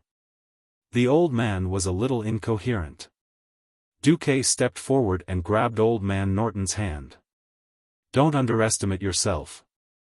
If it wasn't for your suggestion at Northshire Abbey, I might have been beaten to death by that fellow Brando. As for my refusal to be Medivh's disciple, it's not just because of ambition. There's a deeper reason. You'll understand my difficulties in the future. The old man's mouth trembled and his eyes became moist. In the end, the old man did not cry. Instead, he let out a long sigh. Please forgive this old man who knows a little magic but has no courage. I'm really ashamed to be your teacher. If I want to be your teacher, I should use my body to be your safe haven. At that moment, I didn't stand up. I knew that I would never have the chance to be your teacher. However, I will be honored to be your guide into the Hall of Magic. Seeing that the old man had made up his mind, Duque could only nod. A teacher and a guide were 2 completely different concepts. But that was all they could do. Old Norton immediately put on a stern face. He took out the High Elf Mage Apprentice Handbook, with one hand and a translation that he had written himself. I've carefully studied this, Beginner's Handbook, for a long time, and I found that for the past 1,000 years, mankind's research in the field of magic has actually taken a detour. Detour? Yes. Traditional magic training was nothing more than teaching talented kids a lot of magic knowledge and letting them communicate with the magic energy in the elemental realm or other alien worlds. Then, they would guide the magic energy into their own bodies through meditation to transform themselves and form magic circuits. After that, they would train day after day, making the magic circuits thick and strong. At this point, the old man pointed at the elven language on the handbook and suddenly spat. This is indeed the safest way to train. 1,000 years ago, when humans had no contact with magic, this method was indeed the safest and most secure way to train. But the cunning elves left something up their sleeves. Left something up their sleeves? Duque pricked up his ears. Yes. Left something up their sleeves. Do you know why high elves are naturally better at magic than humans? Duque frowned. Race's innate talent? Of course this is one of the reasons, but there's another reason, the sun well. Duque immediately realized something. You mean, yes. Actually, for a good seedling with a strong physique, the foundation of magic can be built up quickly.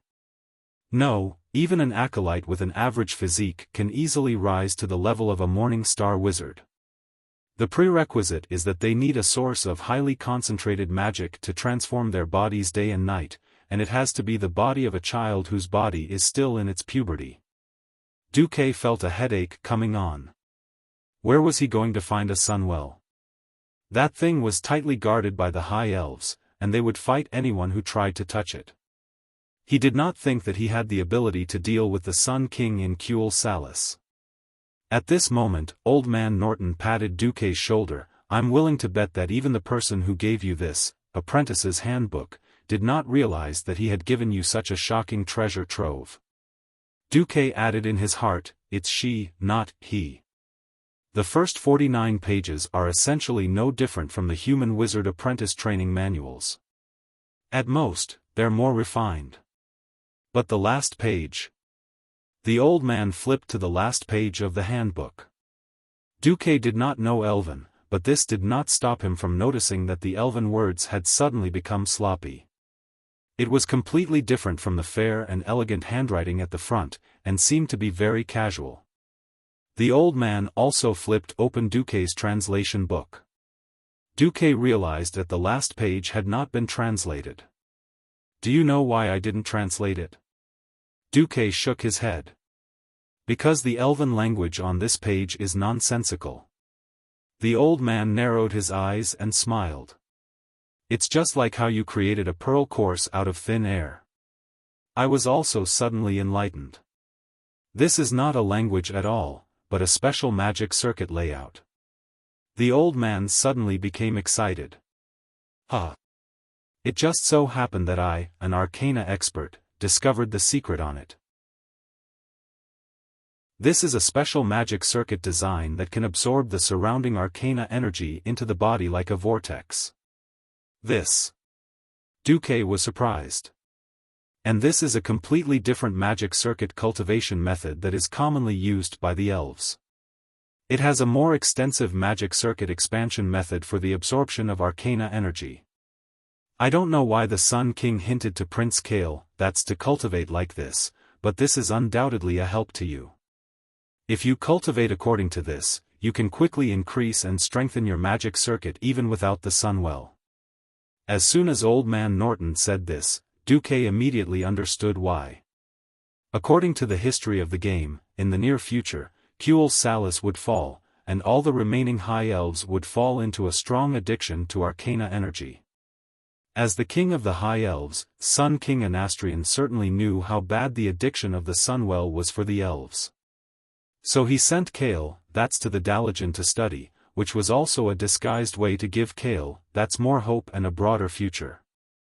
However, the Sun King did not expect that his little selfishness, which he thought could not be discovered, would flow into the hands of Aurelia, and then to Duque. Duque suddenly sighed. Aurelia was really his benefactor. Chapter 52. Old Man Norton handed over Kale, that's Mage Apprentice Handbook. Duque, put your hand on it. Don't resist the illusion given to you inside. This will be a very precious inheritance. Duque gently placed his hand on it, and a system notification immediately appeared. Host, unknown nervous system transmission detected. After examination, the risk is less than 3%. Do you accept the transmission? Yes. As a strange blue arcane energy was injected into the last page from the old man's hand, the elvish characters on the page seemed to come to life. They wriggled and twisted on the page, then began to combine with each other, shuttling back and forth, forming new arcane patterns. Detected a new magic circuit construction method. Function: enhance the absorption of arcane energy. After examination, it will greatly increase the host's absorption of arcane energy from the two branches of evocation, arcane and fire. It is recommended that the host synchronously polarize part of his arcane circuit. The system elf still faithfully performed its duty. Duque's vision was completely replaced, and an illusion of a starry sky appeared in front of him. Even the existence of Duque seemed to have disappeared. He didn't need to breathe, didn't need to think. It felt as if his entire body had transformed into thousands of thin mental threads. He could clearly feel that his spirit was being stimulated by an inexplicable force. In every thread of his spirit, there was magical power surging wave after wave like the tide. Then, countless mental threads began to intertwine, forming what looked like braids, and these braids intertwined to form an even larger strip. The barrier between the mental threads melted at some point, and the small threads became small tubes. Then, the small tubes merged into an even larger tube. When the tube became incomparably thick in Duque's vision, finally, the long tube wound into a closed circle that connected the end to the end. Duke could clearly see that the radiance of arcane energy was surging in the huge tube. They kept hitting and slapping the scab-like barrier at the end of the tube that had already been fused into one. It seemed that the arcane energy in the tube was not enough to break through this barrier. But at the last moment, an indescribable external mental wave rose again. It was as if after climbing the highest peak of a mountain, an illusory higher peak suddenly appeared in the clouds, pulling up Duque's imagination and understanding of power by more than a level. No, this was definitely not an ordinary technique, where there was always a mountain higher than the previous one. Not only did Duque feel the old man's power, but there was also an unfamiliar and mysterious power. That power was filled with a gentle feeling of heat. He suddenly realized, this was probably the mental power left behind by the High Elf Sun King Anastrian. Duque didn't know if Kale that's had enjoyed this benefit before. In any case, this mental power was now all for Duque's benefit. A gigantic circular magic circuit model appeared in his spiritual sea. At this moment, Duke's body was like a 3D printer, perfectly replicating himself according to the model, like a projection. One dot, one line, one side, one three-dimensional, slowly projected, slowly shaped. Duque could see that this was no longer a simple magic circuit. There were also countless mysterious blue pentagrams on the magic circuit. After these symbols took shape, they began to absorb the free arcane energy in the surrounding air like the suckers of an octopus. The colorful light spots were filtered by the pentagrams on the circuit and then entered the circuit. They were already pure arcane energy.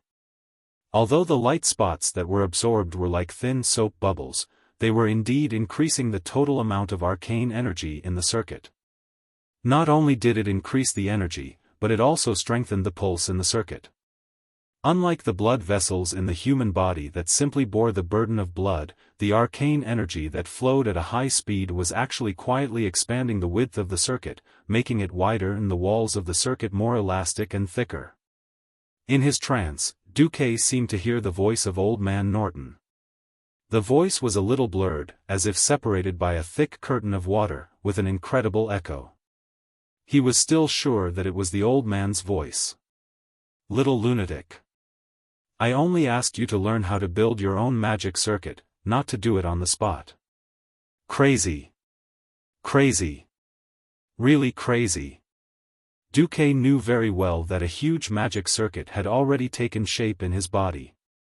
It was the most basic, arcane circuit, in the magic circuit. Just like in the game, Arcane Circuit was the engine of a mage's magic energy. A mage's talent was either arcane magic plus frost or arcane magic plus fire. Without arcane magic, there was no endurance, and the magic power would quickly run out. He didn't know what level his magic circuit was now, but the private goods that the Sun King had passed on to his precious son definitely couldn't be too bad. All right, young man, don't be greedy. Let's end it. The old man's voice came again in his trance. At this moment, Duque realized that he couldn't stop. A hole suddenly opened in the arcane circuit, and a new batch of mental power threads sprouted like bamboo shoots after a rain. Damn it, the old man cursed. In the next second, his voice was suddenly cut off, but the mental power that came from him didn't disappear. Duque didn't have the slightest idea. This wasn't what he thought. It seemed that the mental power that the Sun King had left in this notebook was to build the next huge magic circuit in one go. He suddenly knew why. Kale, that's. In the game, Kale, that's always had a few magic balls that were a mixture of arcane and fire floating above his head in an extremely flashy manner. That was not only a way for him to train his magic abilities, but also a way to store magic power. He then thought about how Kale, that's moves were mostly related to fire. Then, it wasn't difficult to guess that the Sun King's tactic was definitely the arcane fire, which was a dual element of arcane magic and fire. Since the arcane circuit was built, it naturally wouldn't allow Duque to give up halfway and not build the remaining flame circuit. Duque only felt that his mental power was burning like firewood. It was a feeling like his whole body was in a furnace. His skin was scorched by the high temperature, and even his hair seemed to be burnt. Every blood vessel in his body was no longer flowing with blood, but hot lava. The intense heat dominated his mind, making it impossible for him to suppress the manic feeling in his heart. I need to vent. I need to vent. Roar. Duque didn't know if he was roaring out loud. If he was not in the spiritual world but in reality, his roar would probably sound like some kind of violent ancient behemoth. There was no time to rest at all. It was as if he had just climbed up from the bottom of the Grand Canyon and was immediately asked to climb the peak of Mount Hyjal. Chapter 53. Building the arcane circuits had consumed most of Duque's energy. Duque wanted to take a break, but he couldn't give it up. This was an all-out attack. If he failed this time, he didn't know how much he would have to pay and how much more torture he would have to endure before he could attack again. Gritting his teeth, he had to do it. At that moment, the magic power spurting out of the arcane circuits was like a geyser of oil, and every drop of power that spurted out was ignited and transformed into fire elements. Duque didn't know that at this moment, he had also caused great trouble for the old man. The fire elements that escaped from Duque seemed to have moved all the flames of Stormwind City and condensed them into the narrow room. There were so many fire elements in the room that almost all the combustible objects in the room were ignited. Old Man Norton was fine with his magic shield, but Duque and the chair he was sitting on, the coffee table, and even the walls were set ablaze. Unable to withstand the high temperature and pressure of the fire elements, all the glass windows in the room exploded instantly. Huge tongues of fire first rose into the air, and then countless fire elements poured down from the windows as if they had turned into liquid. There were as many waterfalls of fire as there were windows. The waterfalls of fire were like water, hitting the grass and instantly turning it into coke. A large amount of fire elements exploded, turning into huge misty fireballs. The fireballs exploded when they hit solid obstacles, sputtering countless flame arrows in all directions of the yard. Ah! Itana, who was waiting outside the yard, let out a scream. Darnielle had already grabbed her the moment the window exploded, pulling her with him as he turned and ran. The torrent of flames that was more than a person's height almost burned their butts. Darnielle was so scared that he didn't even look back. He ran 2 houses away and didn't dare to stop until he was behind a mage's laboratory that had a magic shield. Flames overflowed around Old Man Norton's laboratory and spread over all the trees in the yard. With a crackling sound of wood burning and trees collapsing, Old Man Norton's entire yard was finished. Even the 4 yards of the other mages were involved in this vortex of destruction. The only good thing was that this was the experimental area of the academy. Most mages were little princes who were courting death. Regarding the mages' explosive experiments, it could be said that the academy already had a contingency plan. Only the yard was affected. Once the waves of fire touched the buildings, brilliant magic lights immediately lit up. The magic shield on the building was activated. They withstood the impact of the waves of fire very well. As a result, the waves of flames could only continue to advance through the gaps between the buildings, carrying a large amount of debris such as wood and soil. It's a bit like squeezing toothpaste. Originally, the range of the Sea of Fire was only a few dozen meters. However, due to the compression, the fire wall continued to push forward in all directions for more than 100 meters before it stopped. All the mages and apprentices in the Royal Magic Academy were alarmed. What the hell, who's ascending? Such exaggerated magic fluctuations. Is it Khadgar? No, it's not him.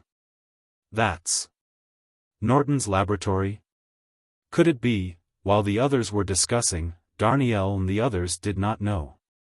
Still in a state of shock, they looked at the experimental area around them that had completely changed. Their mouths were wide open, but not a single word came out. All the roads and streets were charred black. Black charcoal dust blew everywhere. Half of the stone statues on the main road of the experimental area were smoked black. Did Duque do this? Aitana was still in shock. Probably. Darnielle did not dare to be sure. As the person involved, Duque's great undertaking of shaping the magic circuit was still ongoing. He only felt a loud boom in his mind. It was as if a huge and blazing power had exploded in an area of his mind that had never been touched by his consciousness. Like a mountain exploding, the flame power that despised Duque's mind for being too small opened up a space in Duque's mind. The flames exploded, and the countless exploding fireballs were actually wrapped in a large number of fiery red threads of mental power that represented flames. They shot out from the gap in the arcane circuit. It was like a proud emperor ordering his messengers to ride in circles. Wherever the horse went, it was his territory. It was the same for the thin thread of flame spiritual power. It was actually trying to make a bigger circle than the Arcana circuit. What the hell, this is simply courting death. Duque's face turned green. In his ears, the system elf's warning kept ringing. Warning! Warning! The arcane energy in the host's body is not enough to complete the construction of the flame magic circuit. At this rate, the host's energy will be drained in 3 minutes and 57 seconds. All the mental power in the host's body will be exhausted, and he will die. Not to mention the system elf, even Duque was going crazy with anxiety. Is there any alternative? It was obvious that Duque had been tricked unintentionally. When Kale, was building his own arcane fire magic circuit, his situation was definitely different from Duque's. Even if he did not have the pure magic power of the Sunwell as a backup, as the Sun King's most valued heir, he definitely had other means of supplying magic power. But this was Stormwind City, and Duque did not know if there was a ley line or a source of magic power here. If he was caught off guard, it would definitely be too late. Is there any alternative? This was the second time Duque had asked. Scanning. Protective measures detected, but require a password to activate. Host, do you want to enter the password now? Yes, try, Kale, that's for me. Comparing the original handbook and translation, automatically converting the common language into High Elven. Testing password error, please re-enter. Sun King? Error. Sunwell? Sin Dorii? Sweetheart? High Elven Light? Error. Error. Error. Still an error. Duque was about to go crazy. He was about to be drained dry, and he still had to foolishly test the password here. Sunstrider? Oh. Ashes. Duque tried more than 100 passwords in one go, and the results were all F*King wrong.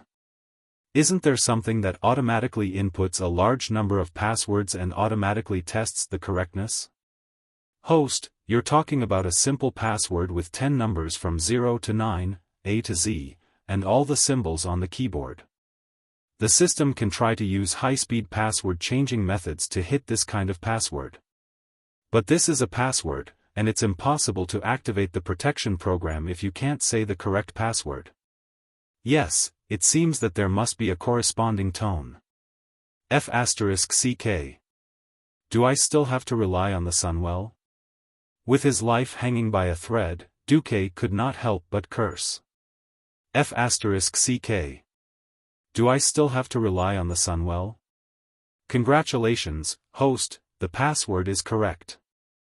Duque's face was full of embarrassment. Chapter 54.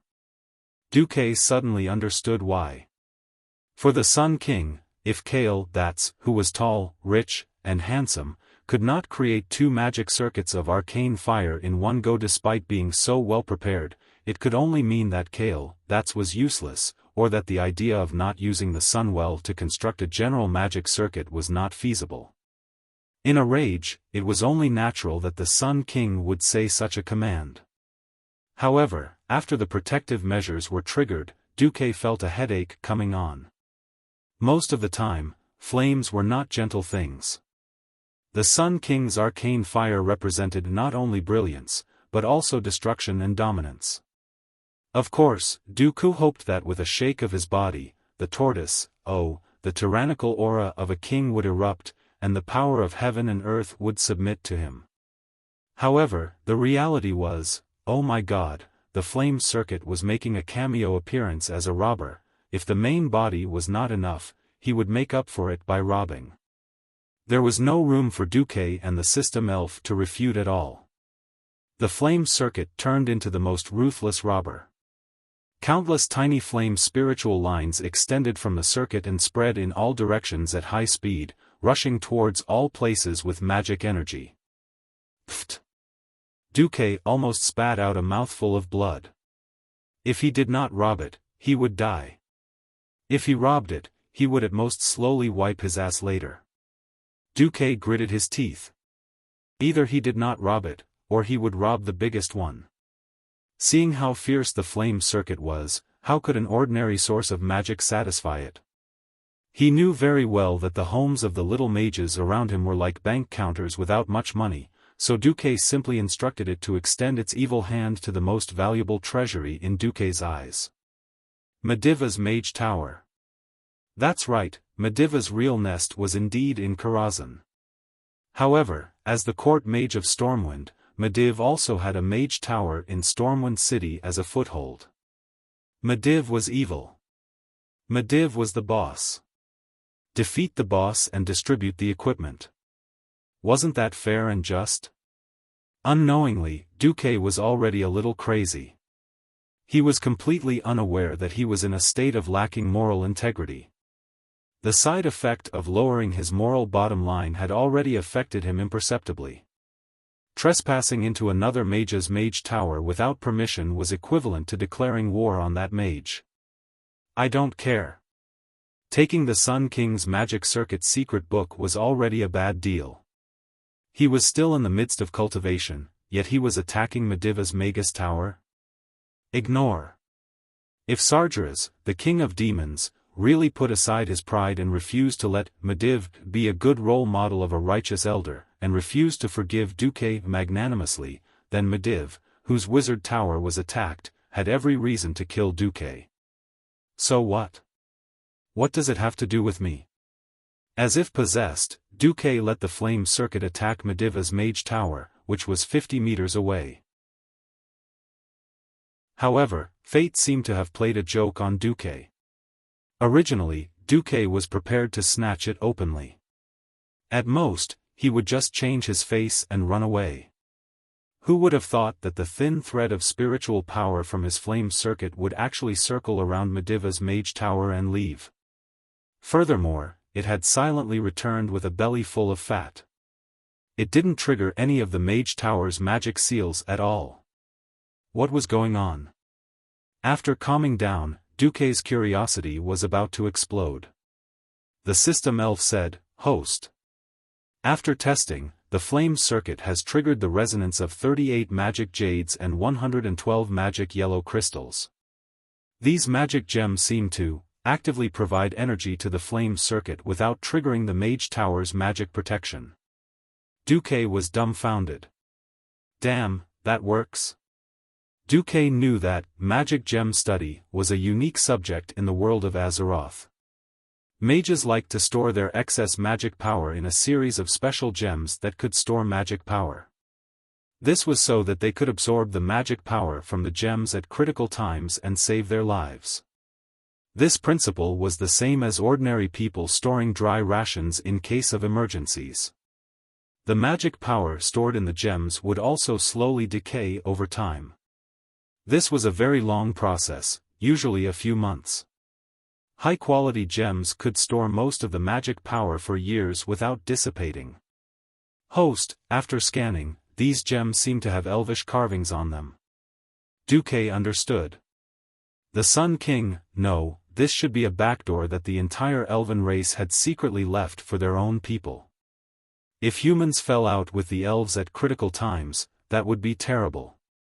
Well, at least now there would be no evidence of him stealing all the magic rations stored in Mediv.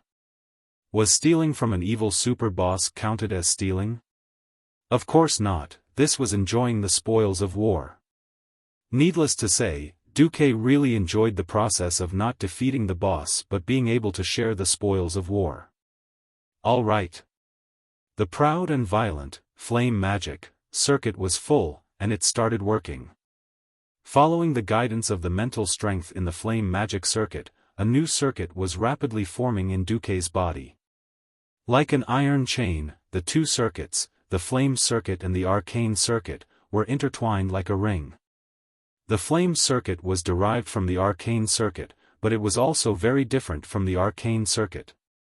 The arcane circuit was like the earth that carried all things, firm and thick. On the other hand, the flame circuit was like a house built on the ground. It was a typical superstructure. After the gentle magic power was transferred from the arcane circuit to the flame circuit, the magic power would circulate in the flame circuit at a faster speed than the arcane circuit. In the process, the magic power would be rapidly polarized and become more suitable for use in flame magic. System notification, flame circuit, completed. Congratulations, host, you have officially completed the creation of the Arcane Fire magic circuit. The host's magic ability has been greatly improved. From now on, the host's magic power consumption for using arcane magic is 65% of the theoretical value in the book, and the magic power consumption for flame magic is 80% of the theoretical value. The offensive magic damage of all arcane magic and flame magic will automatically be maximized. After inspection, because the magic power absorbed this time has only reached the minimum value to construct the flame magic circuit, there is still room for great improvement in this circuit. I hope the host will further improve it in the future. Because the host can now automatically absorb the free arcane magic and flame energy within a radius of 30 meters around the host, the simple formula for calculating the magic power is no longer applicable. The host will have to figure out the specific situation on his own. Your current mage level is a level 9 Earth Mage. After reading the notification in one breath, he looked at the two tightly intertwined magic circuits in his spiritual world. Duque found that, as the system notification said, the flame magic circuit was not perfect. Although the two rings were the same size, it was easy to see that in the arcane circuit, arcane energy was abundant. Countless arcane streams of light filled the entire circuit. In the flame circuit, only half of the space had the light of flames flowing through it. Chapter 55. Duque frowned. It seemed that this was all he could do for the time being. Duque didn't have much to complain about. He was lucky enough to complete the foundation even though he was blindly trying to do so. With the arcane fire circuit inherited from the High Elf King, Duque was already luckier than most mages. Duque slowly opened his eyes, and what came into view was old Norton, who was still in shock and hiding in the magic shield, even trembling a little. "You finished building your magic circuit?" the old man asked tentatively. "Yes. I'm afraid I'll have to call the elf prince Kale, that's senior brother from now on," Duque said playfully. The old man almost fainted from fear. Please, don't scare me. Learning the inheritance of the elves, no, the Elven King without permission will be very troublesome. It's okay, the Sun King is very fast. Duque wanted to say that it wouldn't be long before the Sun King died, but he suddenly remembered that the secrets of heaven could not be revealed, so he shut his mouth. What's wrong with the Sun King? Nothing. If this gets out of hand, the person who sent me the letter will take the blame. Duque didn't really want Aurelia to take the blame. He was thinking about how to further modify his magic circuit so that in the future, even if the Sun King stood in front of him, he wouldn't be able to see it. Yes, where did you go to collect the magic power just now? Duque looked at the dull magic power gems at the old man's feet and suddenly felt a heartache. The old man had even compensated him for the cost of his coffin in order for him to build the arcane circuit. Not wanting to implicate old Norton, Duque made a shushing gesture. I went to borrow some from the Mediv. Unexpectedly, the old man cried out strangely, impossible. The Guardian has been missing since last Wednesday. Without any warning, he was neither in Stormwind nor back to Karazhan. Duque's heart skipped a beat, and started to beat wildly. Mediv is missing? Duque, who was familiar with the history of the world of Azeroth, knew what this meant. Medivh's disappearance was a major event for Stormwind and the entire world. While Mediv was missing, Sargeras was no longer satisfied with hiding in the dark and secretly influencing Medivh's decisions. Sargeras began to devour Medivh's soul. When Mediv reappeared in front of the people of Stormwind, he would trigger the most famous event in history, the Dark Portal, and bring the orcs into the world of Azeroth. This was also the beginning of a series of upheavals and apocalyptic crises in the world of Azeroth. At this moment, Duque finally felt that the seemingly stagnant wheel of history was still moving in an irreversible direction. Duque couldn't help but be speechless. Okay, I admit that I took the mana from the mana crystal that Mediv put in the Mage Tower. But I didn't take it. It was the Sun King's backdoor. Duque told Norton about the backdoor that the Sun King had left with his mental power. The old man was both happy and shocked. He was happy that nothing would happen to him and Duque this time. He was shocked that the elves were not kind. They actually held back the mana gems that they had given to the humans. Seeing the old man's fear, Duque comforted the old man. Don't worry, I have the Pearl Sea route now. At most, I'll go back and buy a batch of mana gems to compensate Mediv. It would be strange if he would compensate. The next time he saw Mediv, that guy would already be the boss of the Burning Legion. He didn't go and kill the boss, but gave the boss a gift.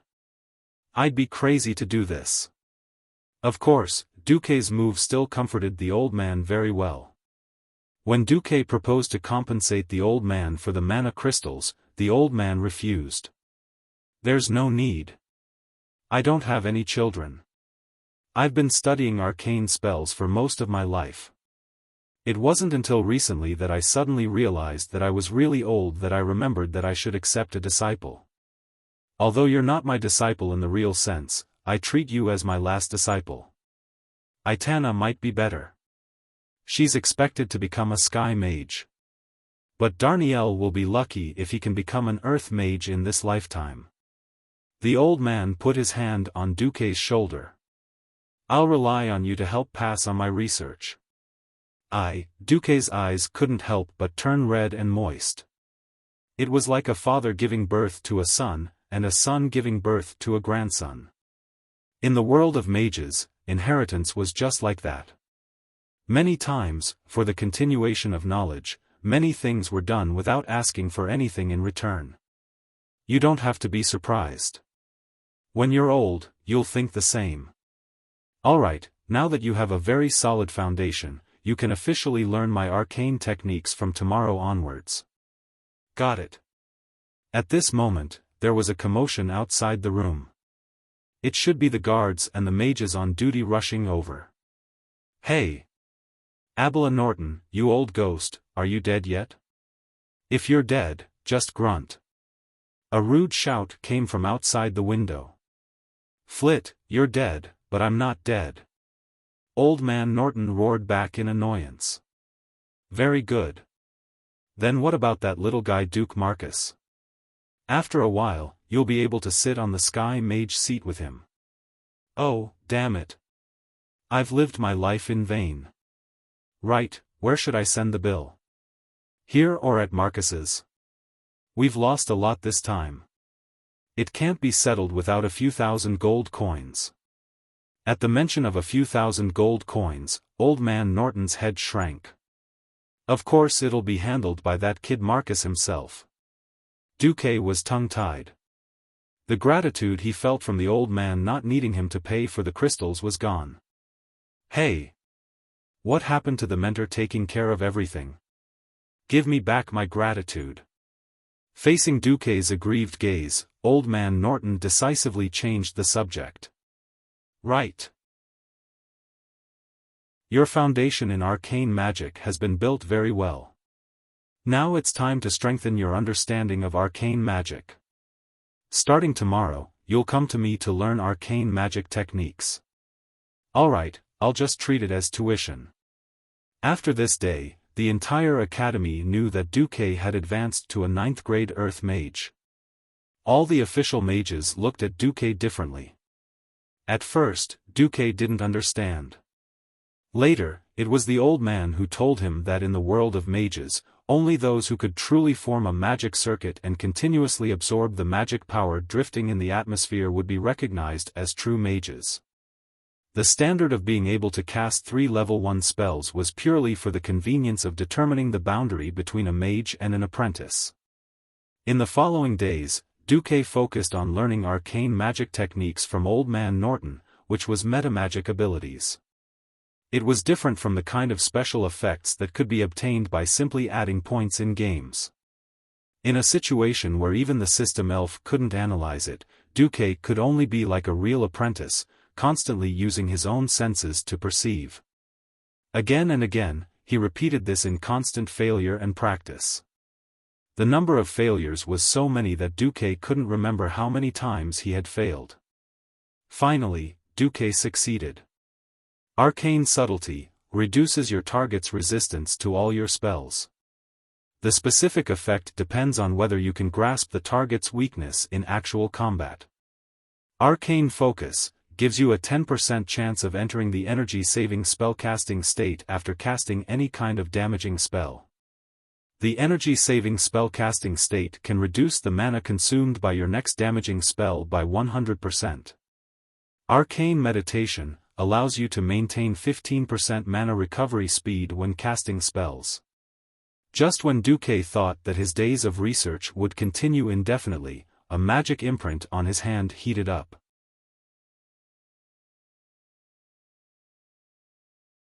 Chapter 56. Mage imprint communication was a simple means of magic communication. Anyone who knew magic could use it, but the distance of the communication depended on the spellcaster's magic cultivation. That night, Duque pretended to go to Storm Harbor to inspect the shipbuilding progress, and then came to a stone beach near the harbor. The rugged boulders hid everything well. Even if a ball was hidden here, it would not be easily seen by the naked eye. Come out, Duque said lightly. Master. Nagawala stacked her arms on her shoulders and bowed to Duque. What's the matter? Walla went straight to the point. The Grey Scale clan is here. They have already crossed the reef sea opposite Stranglethorn Vale, and tomorrow they will reach the sea opposite Dagger Ridge, the southernmost part of the western wilderness. I have ordered the old blind man, who is entrenched in the southwest of the wilderness and the lighthouse of the western wilderness, to evacuate with his clansmen. It is expected that they will arrive at our new camp when the sun rises the day after tomorrow. At the same level, a Naga could easily deal with 10 Murlocs. It was not only a problem of combat power, but also the natural coercion of high-ranking creatures over low-ranking creatures, which would make the Murlocs unable to exert 50% of their combat power. Rashly letting the Murlocs fight would only be courting death. Duque raised his chin slightly. You did well. Walla bowed deeply and then said, There's more. Congratulations on your promotion, Master. As soon as I came near Storm City, I could feel the surging magic from Master in the imprint. Duque was a little stunned, and then smiled. You won't regret following me. You go back first, I will appear when the time comes. Walla nodded and bowed again, then turned around, swaying her long snake tail, and the green figure disappeared into the waves of the sea. Duque looked at Walla's back meaningfully. This female Naga should have held back. She might have been injured before, causing her strength to decline. Now that she had caught her breath, her strength had recovered a lot. It just so happened that Duque's magic circuit was formed. Duque didn't care about Walla's thoughts. Firstly, his imprint could tell Walla how strong or weak he was. Secondly, as long as Walla couldn't afford the price of betrayal, then she would always be loyal. Turning around, Duque went to look for Makarov. The next morning, before dawn, the fishermen were already preparing to go out to sea to fish. An important guest had arrived at the dock, the Earth magician, Duke Marcus. Makarov and a dozen mercenaries followed behind Duque. There was a high platform next to the report board at the dock. Usually, it was used to announce important events. Today, Duque's blue and white mage robe was so dazzling that many fishermen didn't even dare to look Duque in the eye. Makarov and his men were all dressed in brand new leather armor, with daggers tied to their waists and legs. It was the typical attire for naval warfare. Duque nodded slightly. Makarov stepped forward and shouted to the fishermen, Now, the owner of the Pearl Route, a member of the royal family's mages, the Earth magician Duke Marcus has a slightly dangerous business to do. Slightly dangerous? Big business? Looking for us fishermen? The fishermen were a little surprised, but also a little excited. The Pearl Route's cargo ships entered and left the port almost every day under their noses. Those who were hired were all newbies who didn't have a ship, but now those fellows were paid twice the wages of ordinary sailors. Just by sailing the ship for a 2-day round trip, one or two of them had already made a fortune. There were no murlocs, no naga, no sea beasts, and they were earning a salary that the fishermen were extremely envious of.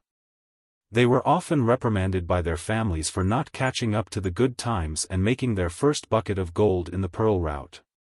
The more peaceful the era, the easier it was to stimulate people's risk-taking genes. Looking at the two mercenaries beside Makarov carrying a large chest of gold coins, the fisherman's eyes were worth it. There was surprise, but also joy.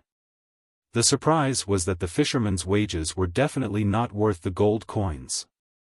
The joy was that this was definitely a big business. Makarov continued to shout with a slightly hoarse voice, Rest assured, Sir Marcus is not asking you to do some pirate business.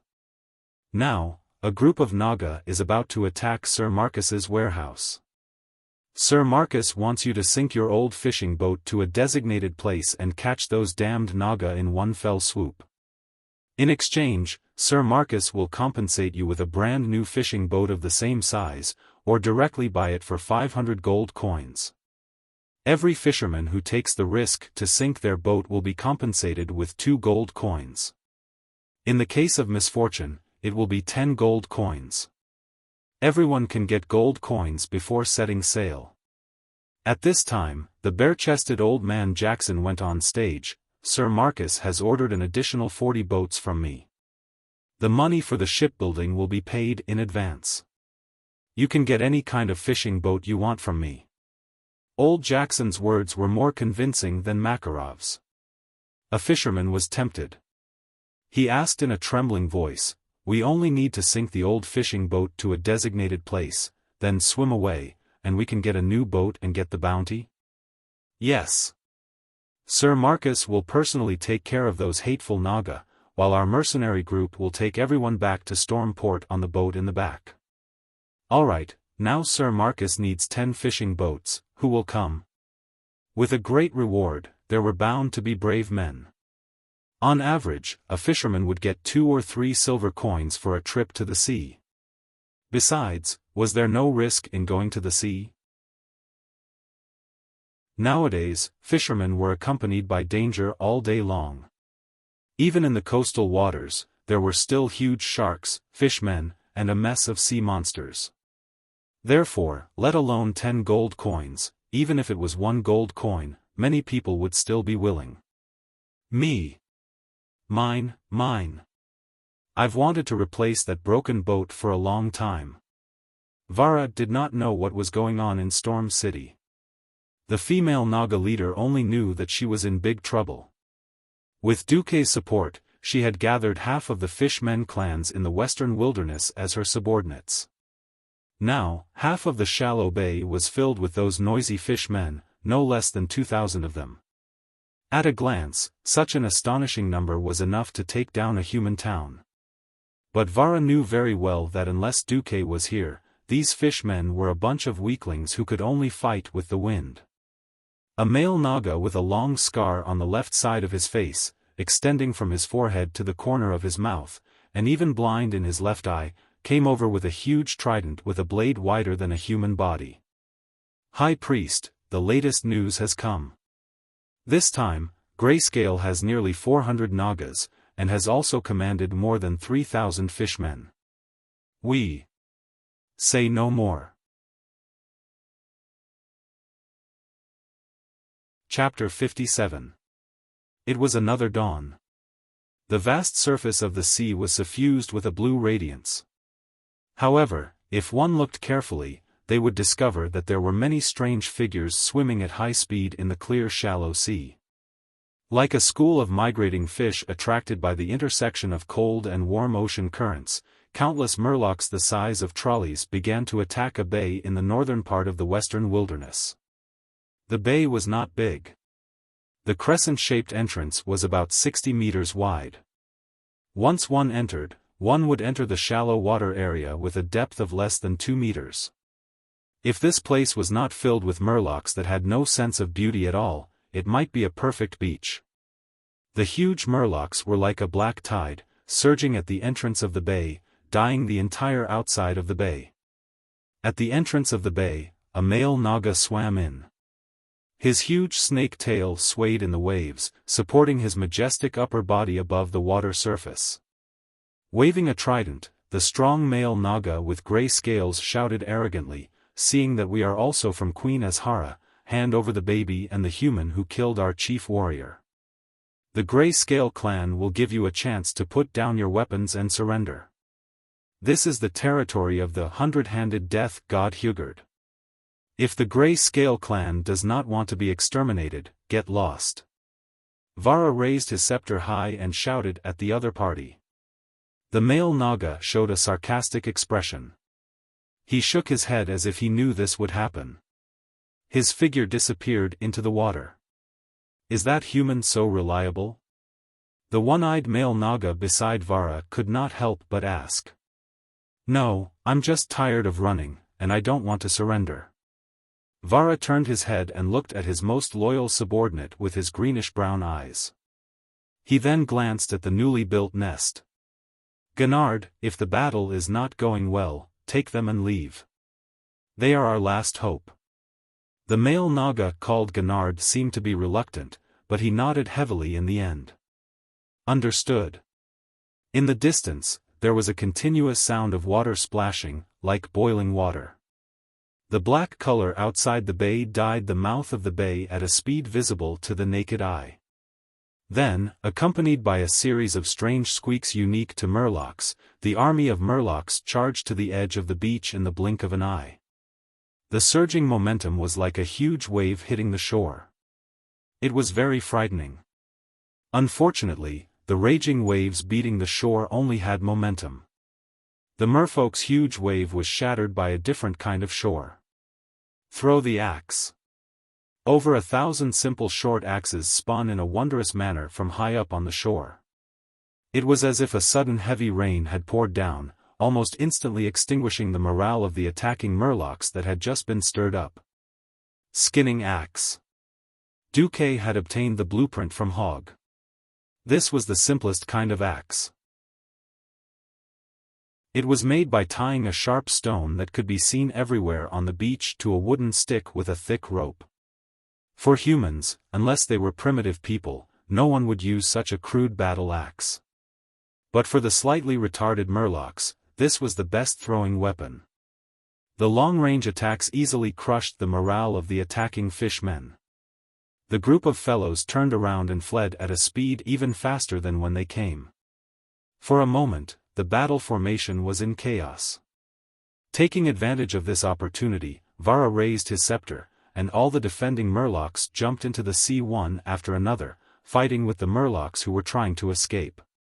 If it was a brilliant commander paired with strictly disciplined soldiers, they might be able to use the terrain to repeatedly consume the opposite side's forces, but the Murlocs, well, that was the case with their retardation.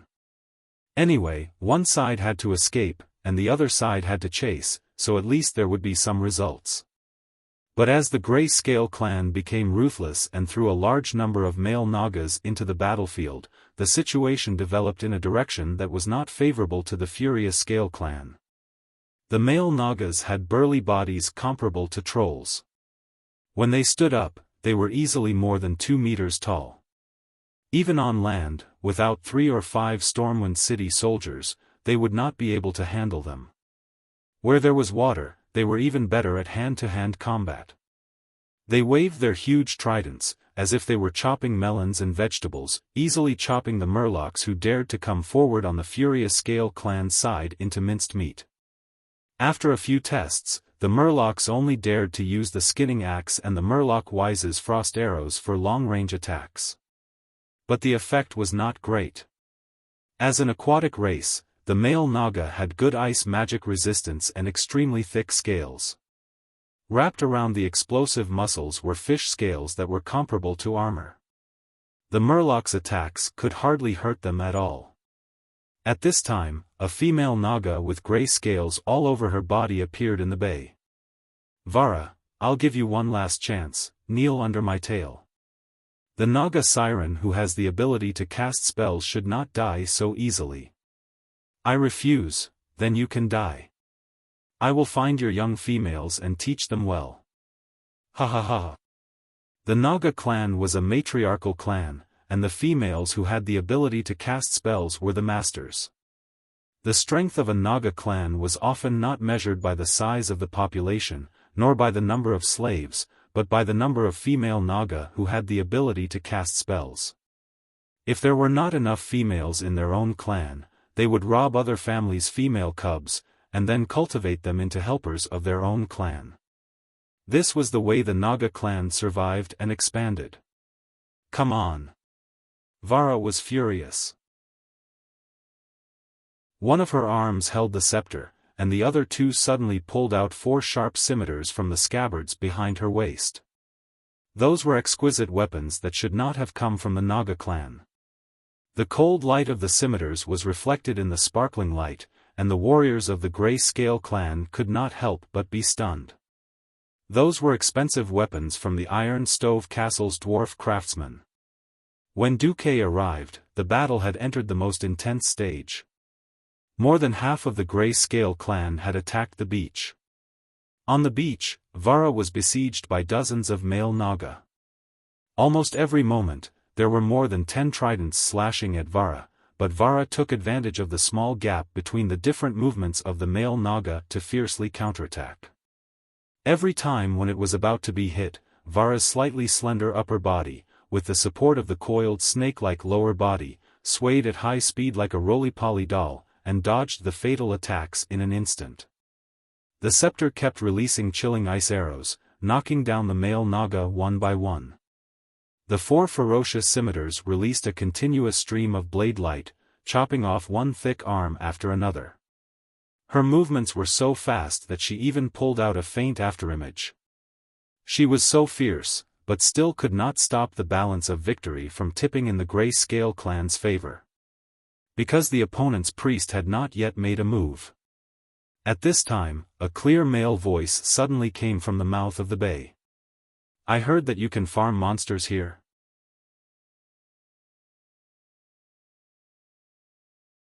Chapter 58. Outside the bay, more than a dozen fishing boats rode the rising tide and rushed towards the mouth of the bay at high speed.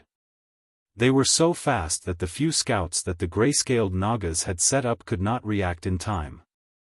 All the elite warriors had been transferred into the bay, and the small number of Nagas and Murlocs left outside the bay did not even have time to react before they were defeated by Duque's magic. The fishermen fearlessly crashed into the mouth of the bay, following the tide and pulling out the plug at the bottom of the cabin with a long rope, allowing a large amount of seawater to pour into the boat. At the same time, they looked for an opportunity to jump into the sea and quickly swam back to Makarov's side.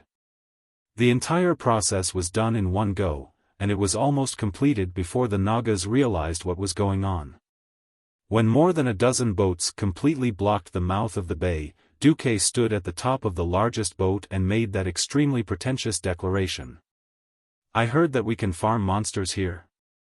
At first, the gray-scaled Nagas and their subordinate Murlocs did not know what it meant. As far as they were concerned, it was ridiculous to think that they could block their way out by using a few broken ships to block the entrance of the bay. But soon, they could not laugh. Level 2 spell, Darsong's Cold Prison. Low-level spells also depended on who was using them. If it was the previous Duque, it would not be an exaggeration to say that he was squeezed dry n times. But now, Duque was an earth mage with a perfect, arcane circuit. Duque shouted fiercely, ha-dash, a horrifying chill instantly burst out from his body. It was very difficult to simply freeze moving seawater, and Duque used a trick of using a sunken ship as a framework. The seawater that turned into ice was stuck by the sunken ship, and in turn, became the support of other ice blocks.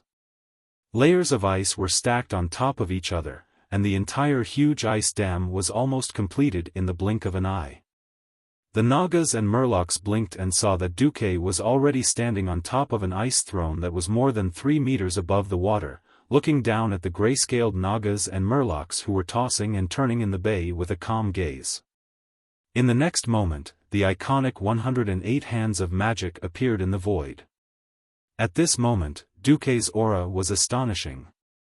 He was so dazzling that he was like an ice god descending from the heavens. Near the mouth of the bay, a male Naga tried to attack Duque just now, but his entire lower body was frozen. He let out bursts of low wails, and the 3 arms that could still move were desperately slapping the ice. Noisy. Duque raised his eyebrows coldly. One of the hands of magic in the void suddenly extended its index finger, and a maximized arcane missile accurately pierced through the male Naga's mouth and the back of its head, splashing out an arrow of blood. Naga let out the last whimper of its life. Its tall and majestic body swayed, then fell back onto the ice. There was silence on the battlefield. Everyone who witnessed this scene seemed to have forgotten about time and everything in the outside world. Makarov and the other mercenaries and fishermen subconsciously stopped what they were doing. Apart from the salty smell of the sea and the chill of the icy wind, the air in their nostrils seemed to be filled with excitement, heat, and a hint of a legend. Are all old mages this powerful? Or is it that only Sir Duke Marcus is this powerful? Even though everyone on the boat had their eyes on that ridiculously young figure, Makarov did not forget his current situation. He took a step forward and blocked Duque's line of sight from the dazed helmsman. He pulled out his dagger and swung it in the opposite direction. "What are you standing there for? Turn around immediately. We'll await your triumphant return. Are you trying to shame your name by losing a fisherman?" The subordinates immediately came to their senses and quickly turned the helm, leaving Xiaofan behind. Within the bay, the battle that had paused for a short while began once again. Just like Blind Old Man and Fish Spear, the Murlocs under the gray-scaled Naga's command crumbled the moment they saw Duque's many hands of magic. They cried, screamed, and made all sorts of unintelligible noises. Thousands of Murlocs were thrown into chaos in the middle of the bay. "Kaku, in the name of the mighty god of the sea's 100-handed reaper, attack!" Blind Old Man and Fish Spear immediately launched a counterattack, cutting down the Naga's murlocs as if they were vegetables. It's a mess, it's all a mess.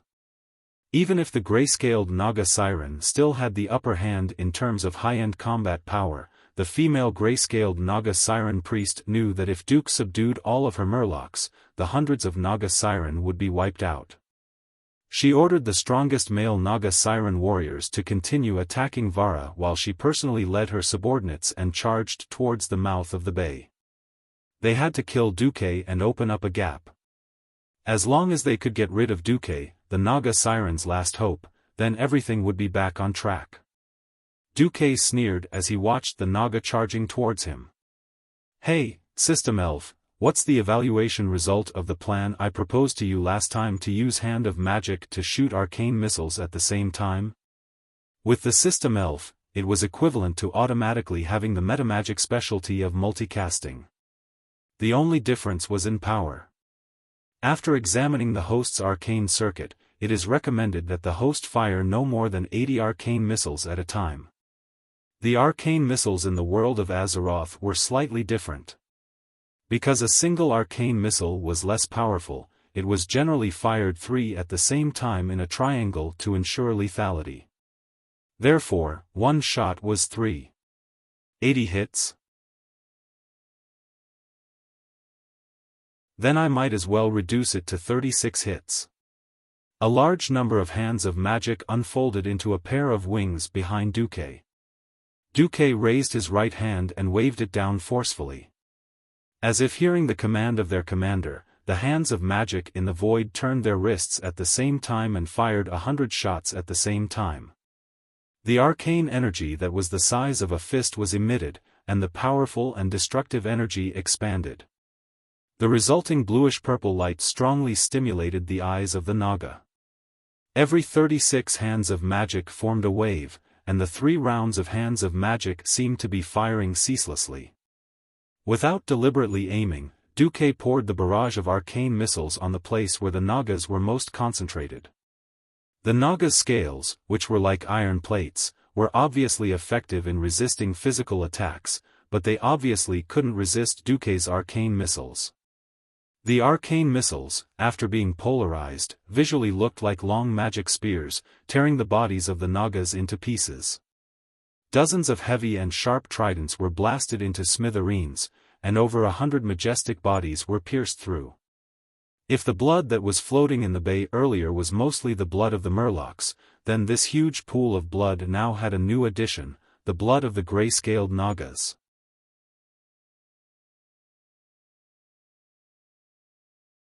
Chapter 59. At this moment, the light of the sun seemed to have dimmed, and the Nagas who were killed by Duque collapsed in the shallow water less than 1.5 meters deep. They used their corpses to form a violent psychic wave, dispelling the morale of the murlocs dominated by the gray-scaled Nagas like a hurricane. Ha ha ha ha ha. That human is the real god of the sea, the gray-scaled Nagas are the fake messenger of the sea. We sharp-toothed murlocs have rebelled. The betrayal of the murlocs intensified the already chaotic situation in front of them.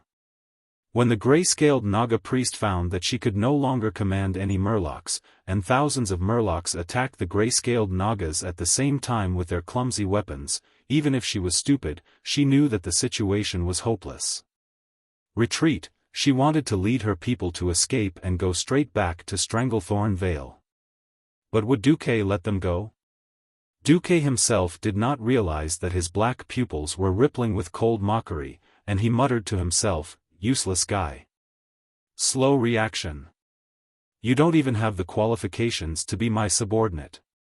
Just like playing a turret defense game, Duque only needed to focus on dealing with the most threatening opponent. As for the miscellaneous soldiers, naturally the system elf would help him aim and shoot. There were many Nagas who rushed to the small iceberg at the mouth of the bay, but none could reach Duque.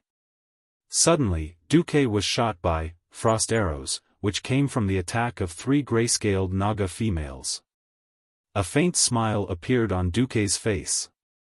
If he was still injured by these level 1 frost arrows, without the support of metamagic abilities, it would be really embarrassing.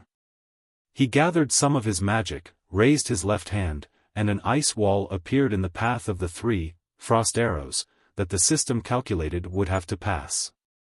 The ice arrows hit the ice wall out of thin air, and completely lost the power they should have, and even the cold air became part of the ice wall.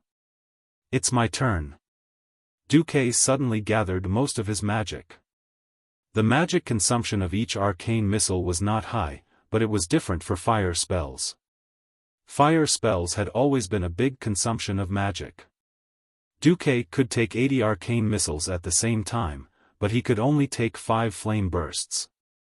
Duque's hair seemed to have been ignited from his head to his shoulders. Crimson flames rose more than a meter above his head.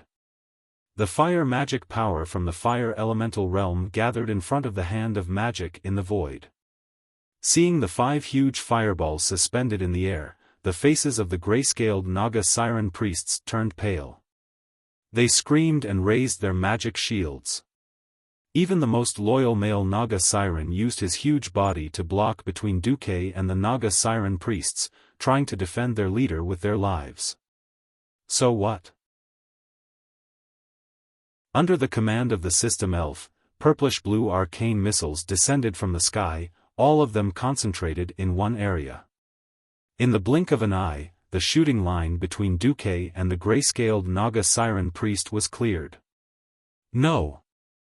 The Naga leader screamed and twisted her snake waist in the shallow water, trying to avoid the attack of Flame Blast. Duque laughed loudly, and a huge fireball smashed down. Hee hee. Watch my 5 fireballs divine sect. The Naga siren priest's speed was not slow. From the time she started to move to the time the fireball hit, she had already moved 4 meters away from her original position. However, Arcane Fire Circuit not only gave Duque abundant arcane and fire magic power, but also gave him more precise magic control ability. The high-speed fireball actually made an unscientific turn in the air, drawing a clear arc in the void. Vara, who was still in the middle of a bloody battle, was dumbfounded. He almost forgot about the battle around him. The gray-scaled Naga siren priest struggled to swim a few steps, and was hit in the face by a flame blast. The magic shield saved her life, allowing her to escape the fate of being the first to be killed. However, this only extended her life for a little longer. After the first hit, she was marked with a must-hit label. No matter how she struggled, moved, and resisted, she was still hit by the second, third, fourth, and fifth flame blast. The second one charred her whole body. The third one blew up several of her arms. The fourth one blew her waist into 2 pieces. The fifth one was actually already a corpse. Under the gaze of thousands of murlocs and hundreds of Nagas, the dignified gray-scaled Naga siren leader and clan high priest was killed by Duque's fire magic in the shallow water area. The intense heat even evaporated all the water around the gray-scaled Naga siren priest in an instant, forming a temporary hole. After a full second, the seawater filled the hole again. At this time, Duque's fierce and domineering voice echoed throughout the bay. Who else? Come out. Even if Duque used the human language, it did not hinder the murlocs from understanding Duque's meaning. Duque was forcing the next challenger out. Were there any more challengers? The number 1 male Naga siren warrior of the gray-scaled clan was cut into sashimi by Duque. Their chief priest had also become a roasted fish. For a moment, the whole battlefield was dead silent again. Duque's domineering and fierce eyes swept from left to right, and found that no one dared to look at him. Duque suddenly had the feeling of a max-level mage returning to the novice village to farm monsters. That's good, in the name of the 100-handed death god, I command you, surrender to me, or die. Thousands of murlocs knelt down, calling out, Kakagao, non-stop. The symbol of submission was even translated by the system elf, and Duque didn't bother to read it. The only 2 remaining female Naga siren priests of the gray-scaled clan put their 6 arms together and bowed. At the same time, all the surviving male Naga siren also showed their submission. Even if Duque had the idea of taking them in, before he killed the gray-scaled leader, there were still more than 100 gray-scaled male Naga siren who were shot into meat paste by arcane missiles. Looking at the more than 280 gray-scaled Nagas, Duque suddenly had the idea of killing the gray-scaled Naga siren leader in seconds. At this time, Vara Ringscale Avis, who was bathed in blood and had no less than 10 wounds, swam over. She also bowed deeply. "Congratulations, Master." Duque glanced at her wounds. "How are your injuries?" "Minor injuries," Vara replied faintly. "Well, from now on, these gray-scaled Nagas and Murlocs will be under your command. Within a month, I want you to move everything of the gray-scaled Naga here." The clever Vara frowned. "Master, why are you in such a hurry? Is something big going to happen?" Was the dark portal a big deal? Of course it was. Of course, Duque couldn't tell Vara. "It is indeed a big deal, maybe in 2 or 3 years, maybe in a few months, I can't say for sure. However, this is indeed a super big deal that involves the whole world. You just have to prepare for a large-scale naval battle." Vara knew that as an outsider, she couldn't get Duque's complete trust. And Duque's performance of descending from the heavens had deeply shocked her. Now, she had no other thoughts. Although she didn't know who her enemy was, Vara bowed deeply again. "As you will."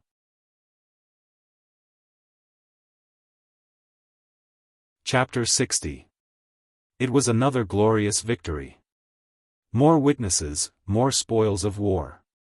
For 3 days in a row, the corpse of the gray-scaled Naga leader and hundreds of Murlocs hung in the port of Stormwind. Most of the Naga and Murlocs within 300 nautical miles of Stormwind have been wiped out by His Excellency Duke Marcus. Fishermen, you can fish to your heart's content. If you join our Hurricane Chamber of Commerce, you will receive better protection and better profits.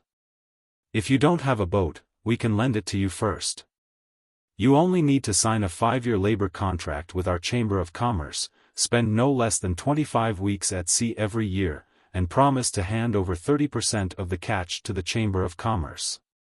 A brand new fishing boat is yours, and once the contract expires, the fishing boat will belong to you. As one of Duque's mouthpieces, Makarov had officially become Duque's follower. Now, he often encouraged more fishermen at the docks for Duque, and more young men to join Duque's newly established Hurricane Chamber of Commerce.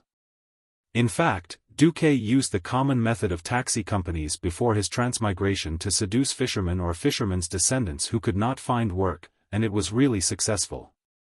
And more varieties of fish and seafood also supported the expansion of Duque's business. Especially in the last month, Duque had formed a whaling fleet. On the big ship, Duque patted a few huge barrels next to him. "This is the float. As long as the javelin tied to the rope hits the whale, we don't need to fight this behemoth at all.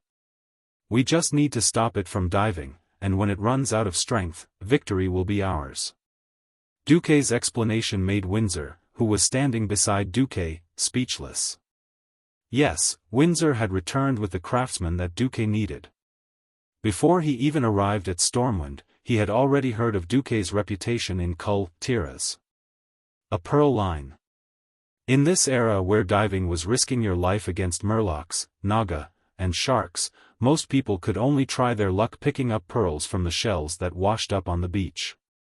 But Duque continuously produced all kinds of seafloor specialties that made nobles crazy. The appearance of the Pearl Sea route also stimulated the merchants of Kul Dilas. A bet of 500 gold coins? There were more than 2 zeros. Therefore, Windsor simply said that he was sent by the owner of the Pearl Line to recruit craftsmen. In addition, Duque managed to convince the Stormwind army to lend him a griffin and have Makarov bring 20,000 gold notes to Windsor. In the end, Windsor had not only brought along a huge team of 200 craftsmen, but also cleared out all the inventory in Kul Tiras shipyards. Unexpectedly, as soon as he returned and saw Windsor's ship, Duque had a new idea: a whaling fleet. The others threw the javelin with their arms, but Duque was even better. He simply stuck the javelin into the whale's tail with hand of magic. The sailors watched in astonishment as the barrels swayed on the surface of the sea, but did not sink. More than an hour later, the exhausted whale floated to the surface of the water.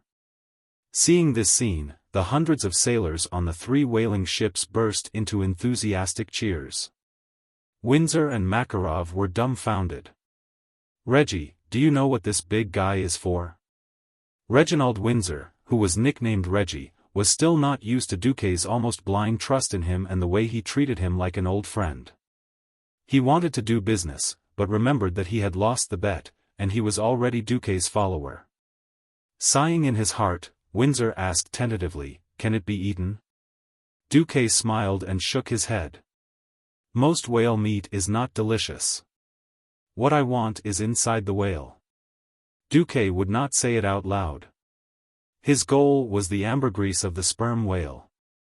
That thing made into a perfume would drive the noble ladies of the entire Azeroth human kingdom crazy.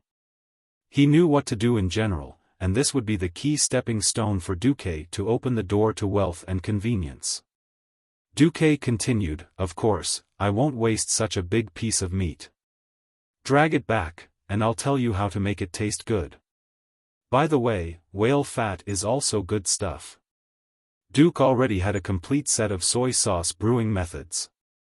This was purely something that Duke accidentally remembered when he was bored and asked Baidu what soy sauce was. He would divide the process into multiple parts, each operated by a different master. In fact, the first batch of finished products was already out, and the results were quite good.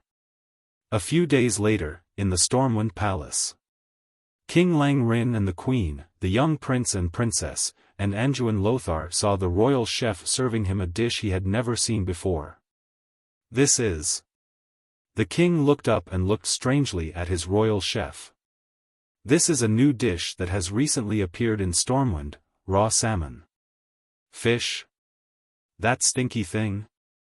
And how do you eat it raw?" In Azeroth, people still did not know how to avoid the smell of fish. In the minds of most nobles, things like fish were eaten by the lower classes. But the royal chef used the method taught by Duque to show Lang and Anduin how to pour lemon juice on the iced salmon, and how to eat it raw with wasabi and soy sauce. With the mentality of trying it out, Lang and Anduin tried it. It really tastes special. I think I'm starting to like this stuff." Lang gently wiped his mouth. The little prince and the little princess repeatedly said that they wanted an extra portion. At this time, Anduin spoke, "Lang, do you remember Duke Marcus who was in the limelight?" "Of course, the youngest earth mage in our kingdom." When answering, Lang also glanced at the fan-shaped red coral placed in the center of the dining room. The fiery red coral had a radius of nearly a meter, which was given to the king by Duque. Why? This thing was also made by him. Oh. Isn't he a mage? How did he become a chef? King Lang was curious. In fact, this mage Marcus has done a lot of things. Anduin told Lang one by one what Duque had done recently. From taking back the Naga and Murlocs, forming the Pearl Sea route, to expanding the fishing range of fishermen, to whaling, to making spices such as soy sauce and wasabi. The more Lang listened, the more he liked it. "I like this little guy. My tax officer has mentioned him to me more than once. He pays taxes on time and in full in one go. It seems that we are going to have a good year. Unfortunately, Mediv is missing, otherwise I would have recommended this dish to him. The problem is that recently, he officially submitted a report to me, hoping to form a whaling team of 200 men using javelins and cannons, and to expand a large stone pier.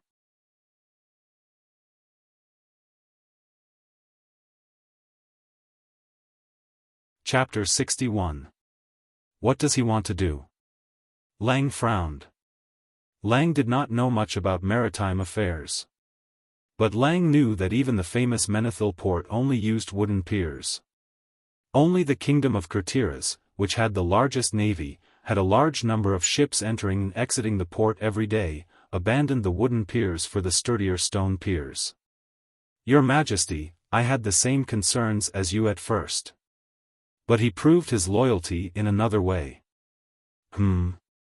He proposed to fully fund Stormwind to build a navy of 16 medium-sized ships in the form of a gift to you, Your Majesty. He is only responsible for funding. The ships can be ordered from Kurtiras, the cannons from Iron Stove Castle, and all the personnel will be provided by us. Even the training fees for the personnel will be covered by him. At this point, even though Anduin tried to explain the proposal in a neutral tone, he could not hide the excitement in his voice. The west side of Stormwind City was the sea. Stormwind had a long coastline, but it could not be used effectively for a long time. Building a navy that could defend the coastline of Stormwind was also one of Anduin's wishes. Lang was not a fool. Everything in front of him came too easily. It was too surreal. If Duque tried to build an armed fleet that could beat the navy of Stormwind, Lang would not agree no matter what. He would definitely kill Duque's plan in the cradle. But Duque cleverly shut the mouths of Lang and the nobles. It's a little illegal for me to use a ballista, but if I let you use cannons, you won't be afraid, right? Gunpowder weapons in the world of Azeroth had not yet become popular. Although cannons had a lot of damage, most of them were muzzle-loading cannons. But no matter how outdated cannons seemed, they were not inferior to ballistas in naval battles. Cannons were superior in terms of range and power. Perhaps only the reloading speed of ballistas was slightly faster. After thinking for a while, King Lang cautiously said, "What does this Duque lad want?" "A perfume called Chanel that is about to hit the market will be exclusive rights for 100 years. Anduin Lothar recalled the words of Duque's messenger, Windsor. He also said that Your Majesty will soon know the magic of this perfume. Lang did not answer directly. What else? Anduin Lothar tapped his fingers on the table. He wants to make more money, enough money to build a great mage tower comparable to Karazhan. When King Lang heard this, he smiled. Most of the doubts in his heart were solved. He had heard of Duque's arrogance. He was greater than greatness, surpassing Medivh, who was the guardian of the world. Of course, Lang knew how astronomical the construction costs of a top-notch wizard tower were. It was a terrifying sum that even the entire treasury of Stormwind might not be enough. Now, Duque had talent, not only in magic, but also in business. If that was the goal, then it wouldn't be strange at all. Lang smiled. It shouldn't be a big problem. I'll think about it tonight and give you an answer tomorrow. Okay. Anduin retreated. Looking at the cluster of beautiful red coral trees, Lang turned and entered the royal study to check the documents. Before he knew it, it was late at night. Lang also felt sleepy. When he returned to the dormitory, he suddenly smelled a very elegant but relaxing scent. It was sweet, tempting, but not stimulating at all. Following the scent, Lang was surprised to find that the source of the scent was actually his lover. The queen was wearing a nightgown and lying on her side on the big bed. "Oh, my queen, you're really special tonight." Lang involuntarily rushed up and hugged the queen's slender waist. He sniffed hard, and Lang suddenly felt a warmth start to burn in his lower abdomen. "This is the new perfume I just got. Do you like it?" The queen smiled sweetly. "Oh, hell, no, it's great." Lang immediately understood what Anduin meant when he said, "You'll soon know the magic of this perfume," during the meal. That little fellow Duque actually knew how to bribe the queen. Lang was a little jealous. "This thing will turn all men into beasts. Then come and eat me." The queen smiled coquettishly. At this moment, Lang made a decision. That night, the great King Lang had a pleasant night. The next morning, when Anduin saw the king wearing an unseasonable high-collared shirt, Anjuan immediately understood that His Majesty was trying to hide the mark of passion on his neck. Damn it! This is the first time I hate how smart you are. The king was a little dumbfounded. Well, Your Majesty, what's your decision? I agree, but there's an additional condition. In exchange for my protection of his business, I need him to take out an additional sum of money to help repair the walls of Stormwind City. Your Majesty, your shrewdness has illuminated the entire kingdom.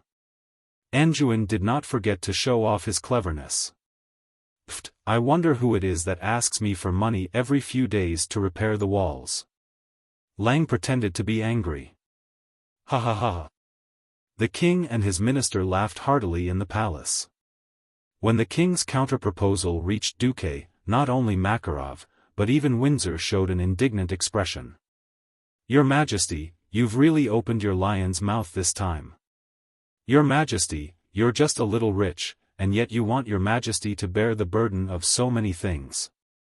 Windsor spat harshly. Reggie, make a trip for me. Tell him I agree, Duque said calmly. Yes, I'll help you reject. Wait, you said you agree? Even Windsor, the loyal minister of Stormwind City, opened his mouth in shock. I have as many ways to earn money as I want, but there are some things that can't be made up for once I miss it. Duque did not explain further. From the window of the small house that Anduin gave him, he looked at the buildings of Stormwind City that rose and fell along with the mountains.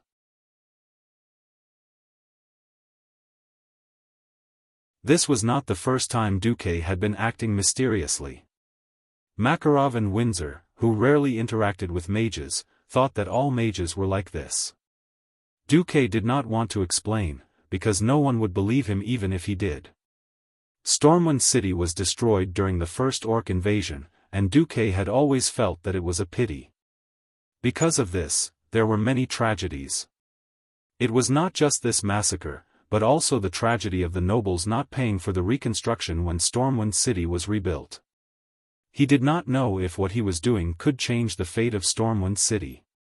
But in order to make up for the regret in his heart, he tried his best to do what he could. He did not want to achieve it, but only to do it. That was why Duque was willing to be blackmailed by Lang. He was not sure if Medivh would be like history. Feeling that time was tight, Duque felt that he had to at least have a certain amount of power and authority before the Dark Portal incident. Without noble status, the only way to truly integrate into the noble circle in the corrupted world of Stormwind City was to marry a noble woman of noble status. But Duque did not have the time to play political games. Similarly, political promises were not reliable. Since that was the case, if he wanted to have the authority of a chess player in the shortest time possible, he had to find another way. Now, it was clear that Duque had succeeded. Once the news spread, Duque quickly gained a new nickname, Sea King Duque.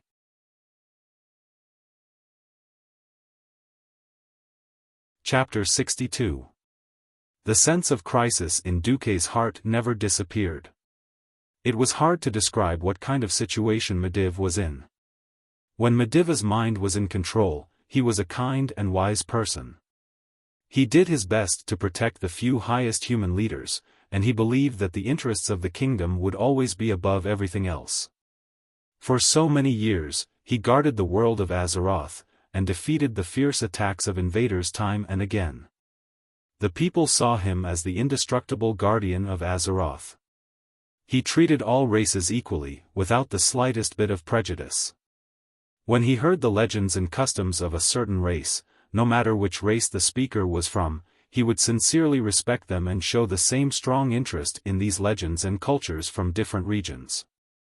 However, once Sargeras gained the upper hand, Medivh's personality would change drastically. He would become gloomy and unsociable, almost unable to recognize his closest friends, and completely indifferent to strangers. He was secretive, and would often suddenly go on long journeys alone. When there was no one around, the Medivh controlled by Sargeras wouldn't hesitate to use spells to chase away the visitors who disturbed him, or just kill them. But for his plan, the transcendent guardian of Azeroth, was a very important cover. So in public, he was careful enough not to easily expose Sargeras's true personality. Under Sargeras's influence, Medivh began to secretly study all kinds of evil magic and witchcraft, and built an identical underground tower under Karazhan as a place for him to carry out dark rituals. All of these were things that Duke had no way of knowing. He could only do it in his own domain. He himself was attacking the Sky Wizard. As for his 3 loyal subordinates, they were methodically preparing for war according to his instructions. Makarov almost became Duke's representative to the outside world. He was given a lot of authority to transfer gold coins, and the donations to the Stormwind Navy were almost all decided by Makarov alone. Windsor helped Duke train the sailors, and throwing javelins and operating ballistae became compulsory lessons for the sailors. On the water beside the main channel of Stormport, there were apprentice sailors sitting on small sampans all day long, practicing throwing javelins at target ships filled with straw. According to Duke's standards, one had to be able to hit 80% on a human-shaped target at a distance of 30 meters in order to be hired as an official sailor of the whaling team. As for the ballistae, they had to hit the sampans of target ships from 100 meters away to be considered qualified.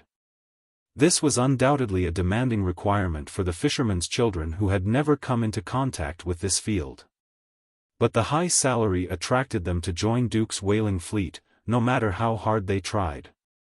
See, King Duke had a good reputation. Duke ordered that the parts of the whale that did not taste good be marinated with ginger and other spices, and then sold to the commoners at a low price. That low price made most of the poor people who could only eat black bread able to afford whale meat. Whale meat, which wasn't too fishy, became one of the main sources of food for the poor in Storm City. Improving their meals was originally something that the poor could only dream of, but this in turn stimulated even more commoners to join Duke's whaling fleet.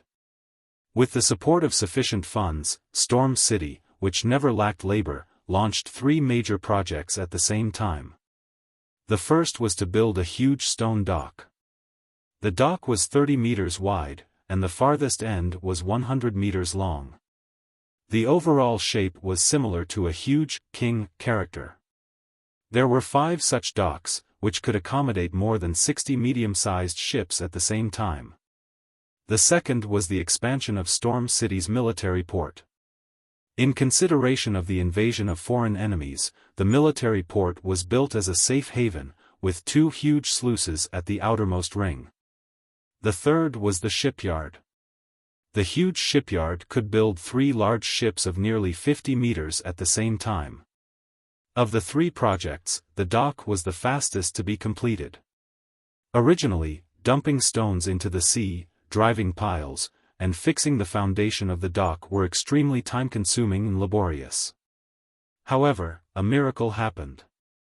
Every evening, when the workers finished their work, the next morning, they would find that the piles had been firmly driven into the stone seabed at the bottom of the beach. There were even people who wandered around at night who reported to the city guards that there seemed to be large creatures appearing in the water at night in Stormport. However, the guards did not receive a single report of casualties. Once, a drunkard lost his footing and fell into the sea in the middle of the night. As a result, he was sent to the beach when the tide was low. Well, it was the kind of creature that suddenly flew out of the sea, drew a parabola in the air, and then landed on the beach where there were people on the beach. The 2 old sailors looked like they had seen a ghost. Then, Windsor went to advise them, and even avoided reporting to the city guards. However, Lothar still summoned Duque once because of this. Storm City has never rejected friendly foreigners. Mr. Duke Marcus, are you sure you don't need to add some Naga names to your employee list? Sir, I don't think that's necessary for the time being. Duque replied humbly. Actually, I have a hunch that you want more than money and reputation. Lothar said calmly. What I want will not harm the interests of Storm City. On the contrary, we should be one. Time will prove everything. Duque still replied calmly. Lothar sighed. Well, it seems that you have a unique view on maritime affairs. You are much more proficient than a non-swimmer like me. The plan of the port that you submitted, all of my captains think that it is perfect. As for the design of the civil port, I will leave it to you. We are also willing to listen to your opinions on the military port. Just like that, as the designer of the new storm port, Duque was given more autonomy. First, Duque set a direction for the entire port, be it people or goods, to move clockwise. This would avoid chaos, and it would be the same if the time came. Between the military port and the civil port, Duque thoughtfully suggested to build a moat to separate the civil port for the sake of militarization and confidentiality. In addition, a large number of antlers and tall walls should be built. To the south of the military port was the civil port. All the warehouses were set between the military port and the civil port. Intentionally or unintentionally, Duque left a huge passage between the gates of Storm City and the port that could allow 100 people to walk side by side at the same time. Next to the warehouses was a 50-meter isolation belt, and then the city walls of Storm City. Inside the city walls was the newly built fish market. After all this was done, 3 months had passed. Suddenly, a new piece of news came. At the upcoming New Year's banquet, Mediv, who had suddenly returned, would attend. You're tuning into the Xiaofan's Wuxia Tales YouTube channel. Don't forget to subscribe and join us on this journey to catch the most captivating stories.